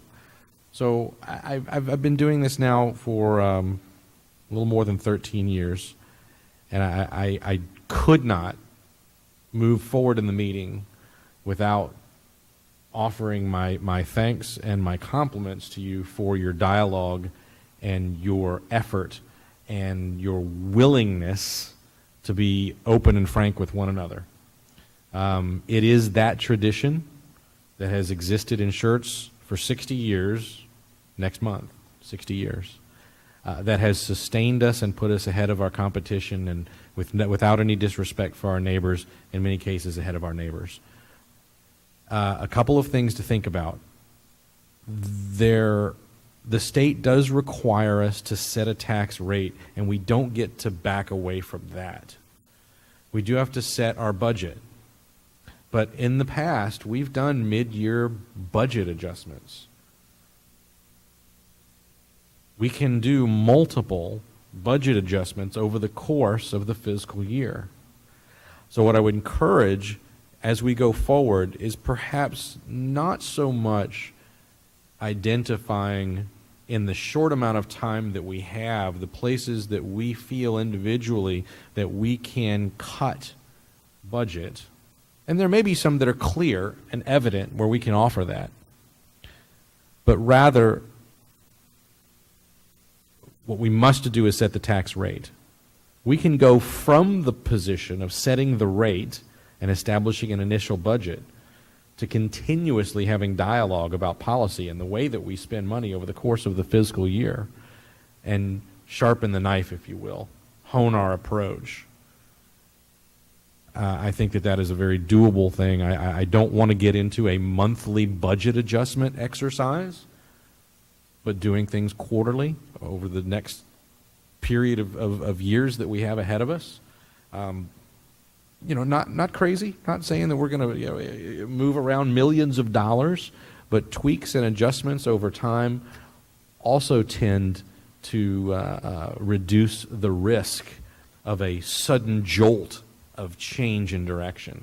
I'm not saying that we shouldn't change our direction. You've brought up some arguments, Mr. Larson, as have some of your colleagues, that I'm frankly convinced. But let's get the tax rate set, and then let's enter into a regular and consistent dialogue about the way that we spend our money. Again, I'm going to say it one more time for effect. Thank you as a resident, as your neighbor, for the effort that you've put forth, for coming here and offering your thoughts with your colleagues, with passion, and with great respect and restraint. That is in the best tradition of the way things have been done in this city for the last 60 years. That said, we still have a lot left on the agenda, and this is not set for action. So without any further proselytizing from your mayor and your chair, let's move on. Didn't Mr. James just ask for some clarification and direction to council? Did. So let me be. Go ahead. So let me be clear. The way we've developed the budget to try to get there is we've broken down, we've maintained the base budget. We've added expanded programs based on whether or not council goes with the effective rate, the actual rate, or the rollback rate. And so it is fairly straightforward, as the mayor said. If the decision, for example, is to go with the effective rate, essentially what you could do is approve the tax rate at that. You could approve the budget as Stuff's proposed it, cutting the things that were on the actual and cutting the things that were on the rollback rate, up to the rollback rate. And then, again, while not every month, you could certainly then revisit these things over the course of the year and through the budget adjustments, and we do them quarterly, but we could have those big philosophical discussions and make shifts.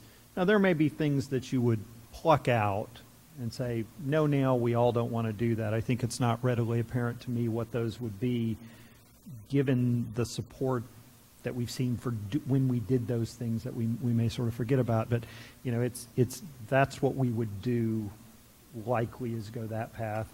Or, again, you could start saying, no, fundamentally, I don't want to change this, so take it out. You certainly could redirect. You certainly could, after you've decided on a tax rate, you know, give some general direction, and then get into the redirecting of funds. To your point, if you feel like some percentage of parks should be left in a natural state, and redirect the dollars that we may have spent on maintenance there toward roads, that's the kind of a quarterly change that could absolutely be accommodated. Mr. Larson. It's just it's a difficult concept for me to shoot first and aim later. And it's hard. I know you want to move on, but it's just too important. I have challenges with some of the conversations, and I think sometimes we get framed into this box, and I do it. I'm just as guilty. But like, for example, Mr. James, you were talking about, you know, we're already pushing our staff hard, and to look for efficiencies, we'll push them harder. But I'm not saying crack the whip. In fact, I'm saying the opposite. I'm saying prune the tree. Take away some of the responsibilities that they have so that they can focus more attention on a smaller piece of the pie. It's like, even, here's an example, and this is a challenge. I'm a rookie. I know I've been here a few years, but in government, that's a rookie because everything takes long. Let's say council, I don't know if this is what happened, but council said, you know what? It's right. We got too many parks to maintain. Let's close a pool. And everybody acts like that's an act of Congress. Just keep the lock on the gate and take the money you're going to spend on running and maintaining it and reallocate it. I don't know why it's so, and maybe I can be explained why it's so hard, but I want to clarify, because your comment is right. We can't push staff harder. That's not the solution. And we can't keep going the route we're going. That's not the solution. What I'm saying is we need to have a discussion where we don't say, okay, let's set the tax rate now and figure out how we're going to spend it. That's one of my frustrations with the government budget process, is every other entity in the world says, this is how much money we have to spend, how do we spend it? Government's the only entity that can say, this is how much money we want to need, how can we get it? And I know that's not what y'all did. I know the staff is responsible. It's just, we're not, it's like looking at anything to say, hey, this department's overburdened. What are we doing that might be a difficult cut, but that can let them focus more of their resources on fewer. Not how can we get an extra 5 or 10 hours out of them, but how can we get them back to a reasonable amount of work? Because the reality is, we're not a community that can afford 25% more employees. So if we're at 125%, that means we're overspending by 25%. And so it's hard for me to agree with the idea that we just shoot now and then we can aim where we spend that money later. I think if that's the place we're in, if we're saying, oh, we just need to shoot at the tax rate now and then we can talk about reallocation, then I think we need to be at the current tax rate and not a fraction of a penny more, because we need to have that conversation before we start about talking about raising tax rates. Because the reality is, the damage is done. When you do it, the negative aspects of a tax rate increase are going to be there, whether we decide to make significant adjustments or not. And I also want to clarify, we keep talking about we're losing tax revenue's going down. Maybe I'm reading this wrong, but I'm seeing that the projected year-end actual revenues for 2017 are up 11.5% from 2016, and I'm willing to venture that our population growth has not been 11.5% from those years, which means the per capita increase of taxes paid has gone up more than inflation, to address the idea that everything is going up more. So our per capita adjusted for inflation tax revenues are going up. They're not going down. And so the problem isn't that we're not pulling in enough money. The problem is that council hasn't given the appropriate direction to make the difficult choices so that the current staff can have fewer resources, or have the same amount of resources to work on fewer projects. Fair points. My point primarily in stating that we have the opportunity to revisit our budget is to say that while the state mandates that we have dates we have to meet in the next 5 weeks, we have to get that part finished. We do not have to complete an entire budget overhaul, but we must set a tax rate.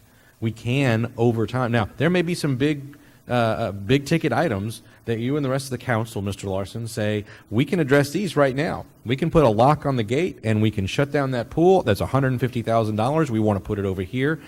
We absolutely can do that. My point is and was, the state mandates us to do this work, and we have to set the rate, and we have to follow the dates that are given, and there are consequences if we fail to meet those state-mandated dates. That's the thrust of what I'm saying. And I don't want you or the rest of the council to feel that once we set a budget, however, that budget is written in stone, because it truly is malleable. And we truly can mold and shape it as we go after we've met the state requirement for setting our tax rate and for having a budget in place. I was not at all meaning to make light of the opportunity that we have to set different policy, but rather that we do in all of this have dates that we must meet, and that once we meet those dates, the budget itself, thankfully, is still a malleable metal and not granite. Mr. Crawford. We can't go back to the city of Schertz tax rate well and ask for more money after the date in September. We can't do that. That is correct. Period. I know that. That's primarily We my can, point. We have as to meet often the as we state want. requirements. As often as we want, we can have Mr. James and Mr. Walters look at the budget we've planned and move money through fund transfers to take care of things that we might want to tweak. Is that a fair statement also? That it is. There are some limitations within the charter about the actions we have to take as a council by vote to move money. Aside from those, we're largely at liberty to do what we wish. And both of those things have to work. We have to get the tax rate set. We have the option to move money later. We just have to figure out how much we want the tax rate to be based on what we think our needs are, based on staff's input to council and council's input back to staff. If we don't have the money, we can't fix the things. We can't borrow forever. The state's going to step in at some point. So we still don't know what, Mr. James probably still doesn't know what council wants him to do for the next week to figure out, do we want to cut some things? Do we want to just keep going like we're going? And I don't know if it's right to leave Mr. James in that position tonight. Well, I would say, or if we should. I want to Go ahead, Mr. Mayor. I want to respond. So there is, and it's harder for some of us that have full-time day jobs, but Mr. James can, we don't have to do all the work on Tuesday evenings. It is possible to schedule some time with Mr. James and get feedback and ask questions, and then come in on Tuesday evening with some concrete direction. I would, if the council is prepared this evening to give concrete direction, we certainly could begin to do so. The challenge that we have is we're posted for public hearings. We're not posted for action, and therefore can't take a vote to execute on that. At our next meeting, we'll be posted for action, and that would be an appropriate time to give some specific direction. In the interim, all of us are at liberty to meet with Mr. James outside of this meeting.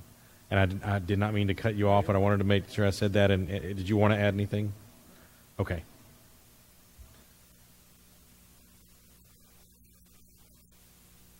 Looks like, all right. And then if council doesn't object, we're going to move forward. Next item that we have, since we already dealt with item number 18, thank you, Mr. Walters, is the roll call vote confirmation. Mrs. Dennis? Yes, sir. Consent agenda, items 1 through 10, number 12 and 13. Motion was made by Councilmember Davis, seconded by Councilmember Crawford. Mayor Pro Tem Scagliola, Councilmembers Davis, Gutierrez, Larson, Edwards, Crawford voted yes, no one voted no, motion passed. Item number 11, a resolution 18R118.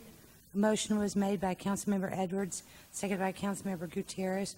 Mayor Pro Tem Scagliola, Councilmembers Davis, Gutierrez, Larson, Edwards, Crawford voted yes, no one voted no, motion passed. Item number 14, ordinance number 18M30 on first reading. Motion was made by Councilmember Crawford, seconded by Mayor Pro Tem Scagliola. Mayor Pro Tem Scagliola, Councilmembers Davis, Gutierrez, Larson, Edwards, Crawford voted yes, no one voted no, motion passed. Item number 15, ordinance number 18M31 on first reading. The motion was made by Councilmember Crawford, seconded by Councilmember Larson. Mayor Pro Tem Scagliola, Councilmembers Davis, Gutierrez, Larson, Edwards, Crawford voted yes, no one voted no, motion passed. Item 18, ordinance number 18S29, first reading. Motion was made by Councilmember Larson, seconded by Councilmember Gutierrez. Mayor Pro Tem Scagliola, Councilmembers Davis, Gutierrez, Larson, Edwards, Crawford voted, Councilmembers Scagliola, Davis, Gutierrez, Larson voted yes. Councilmembers Davis and Crawford voted no. Motion passed. Very good. Thank you, ma'am. All right. We have two workshops at this point. I would suggest that if the council doesn't disagree, given that we only have 5 members here, that the first workshop, discussion possible action regarding the City of Schertz interview committee, is not so urgent as to need to be taken up this evening. Right. If we can take that up another evening, I would, not hearing any objections. The next one, presentation, discussion, direction regarding the fall council and HOA president's meeting. Mrs. Dennis, do we need to have a few minutes on that one?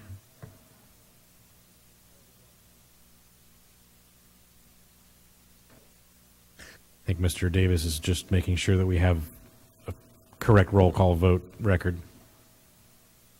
Good. Mrs. Dennis, did we need to take a few minutes on the presentation, discussion, direction regarding the fall council and HOA president's If meeting? you don't mind, it's going to be real quick. No problem. I understand you might need a little direction on that one.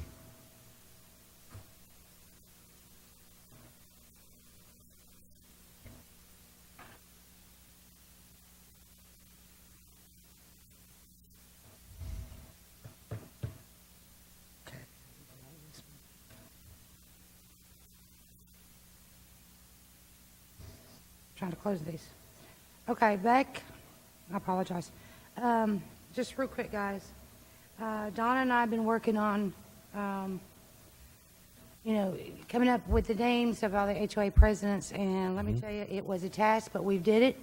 Thank goodness. You tasked me back in January that you guys wanted to kind of get with the HOA presidents to start kind of opening up some dialogue, talk with them, and things like that. You wanted something like in the fall.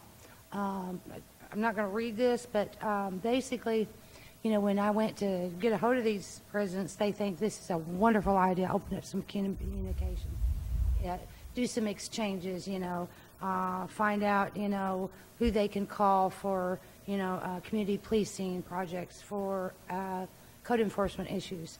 I'm proposing that we have our maybe first meet and greet type meeting, September the 18th. This is our off Tuesday, at the Civic Center. The people that I have talked to, getting this information, I think there may be a good turnout. I don't want to overwhelm them. So here's some, we were able to contact, we've got 40 names now of a list that we've never had before. I'm still missing 2, and you can see the 2 subdivisions down at the bottom. I just don't have any information yet. But these ones that are starred, they're still under development. I do know Crossvine individuals came this evening, but I do think that's still under Chris Price. But, we're going to also invite him. We're proposing that, that we overview, we'd have a public safety presentation, something like we did, at the Council on the Go. That creates that direct line of communication. A very simple code enforcement presentation, public works, about our PCI stuff, so they know, so the presidents can know and take this information back, because a lot of them do provide this information in their newsletters. You know, and then you open it up for questions and answers, kind of do it on the format, you know, of a council on the go. And then let's do this first one. I know that you guys said you want to do this twice a year. It's pretty hard to keep up with the presidents. You know, a lot of people do not let us know who's turning. I'm just going to throw it to you guys. This is what Donna and I have been thinking after talking to you guys. I know every member of council has their own thoughts, but you know, we got to start somewhere. So I'm looking for, you know, dialogue from you guys. How do you want to proceed? Do you want to do simple presentations? I don't think we need to do the whole overwhelming, you know, council on the go where all the departments are here. Maybe focus just having those departments on the presentation. But I'm going to leave that up to you. This is just outside the box thinking. Yeah, so considering that we've never, at least from my tenure and from my review of the minutes, I don't think we've done this exact exercise before. I think what you've put forward there is a great start, a great foundation for us to build upon. I think that the staff presentations should be very short, 5-6 minutes apiece. And I think the bulk of the time, if we spend doing question and answer type of that type of forum, that what the HOA presidents want to talk about in future meetings will make itself apparent, or those items will become apparent. So, any other thoughts from anyone else about a first shot at this? I think that it's a great place. We'll learn from doing it, Sure. and that'll guide us as to how do we go forward in the future. You know, and I know that once we do the first one, I bet you that the word's going to spread, because you know when I was contacting, they were very excited, you know, to start talking to you guys. You know, Yeah, as the city maybe without a cameras. as the city continues to grow, contact between the HOA presidents as a aggregate group and the city council is probably going to be one of the most effective ways for communication to go out to the majority of the neighborhoods in the city. So let's do it. Let's see how it goes, and we'll learn from it. And I really appreciate you taking the time to put it together. I know it was not an easy task. Finding all these people, some of the HOAs are not as active as others. That's probably a diplomatic way to put it. Great stuff finding that many. Well, let's hope that we can get that many to our meeting. You know, I think it's, you know, it's let's start. Let's do something. Indeed. Good stuff. Council, any other questions on that one? If y'all are good, then I'll Let's do it. proceed with how this is. Yeah, we look forward to supporting this new expanded program at a staff level. Good deal. It's not, I wasn't going to make a comment about the financial impact. Well, I wasn't going to say anything, but you know. Is that something you'd like us to pull together? No. Okay. Not at all. Good stuff. Thank you. Thank you. Thank you. Thank you. All right. No votes taken on that one. So we do have a need for two closed sessions this evening. Closed sessions. The City Council will meet in closed session under Section 551.074 of the Texas Government Code, Personnel Matters, to deliberate the appointment, employment, evaluation, reassignment, duties, discipline, or dismissal of the city manager.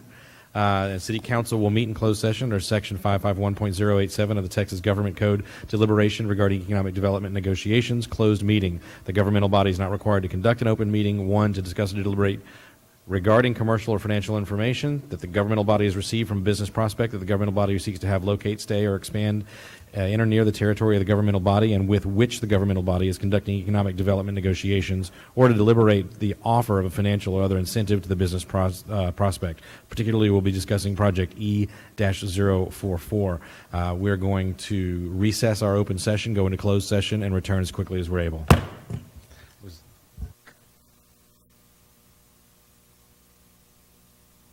And we are going to return to our open session at this time. With regard to items number 19 and 20, we have items number 19A and 20A. Take any action based on discussions held in closed session. I don't believe we have any action to take. Therefore, there's no roll call vote confirmation necessary. Next item we have on the agenda, requests and announcements by the acting city manager. Anything further, Mr. James? No, sir. Very good. Request by the mayor and council members, items be placed on a future city council agenda. Anything that we need to add that we don't already have? Does not appear that there are any. Next announcements by the mayor and council members. We'll start with Mayor Pro Tem Scagliola. Nothing tonight, sir. Mr. Davis? Nothing, sir. Mr. Gutierrez? Nothing. Mr. Larson? Mr. Crawford? Nothing. I have nothing else to add this evening. If nothing else from staff or from council, we stand adjourned. It's a miracle.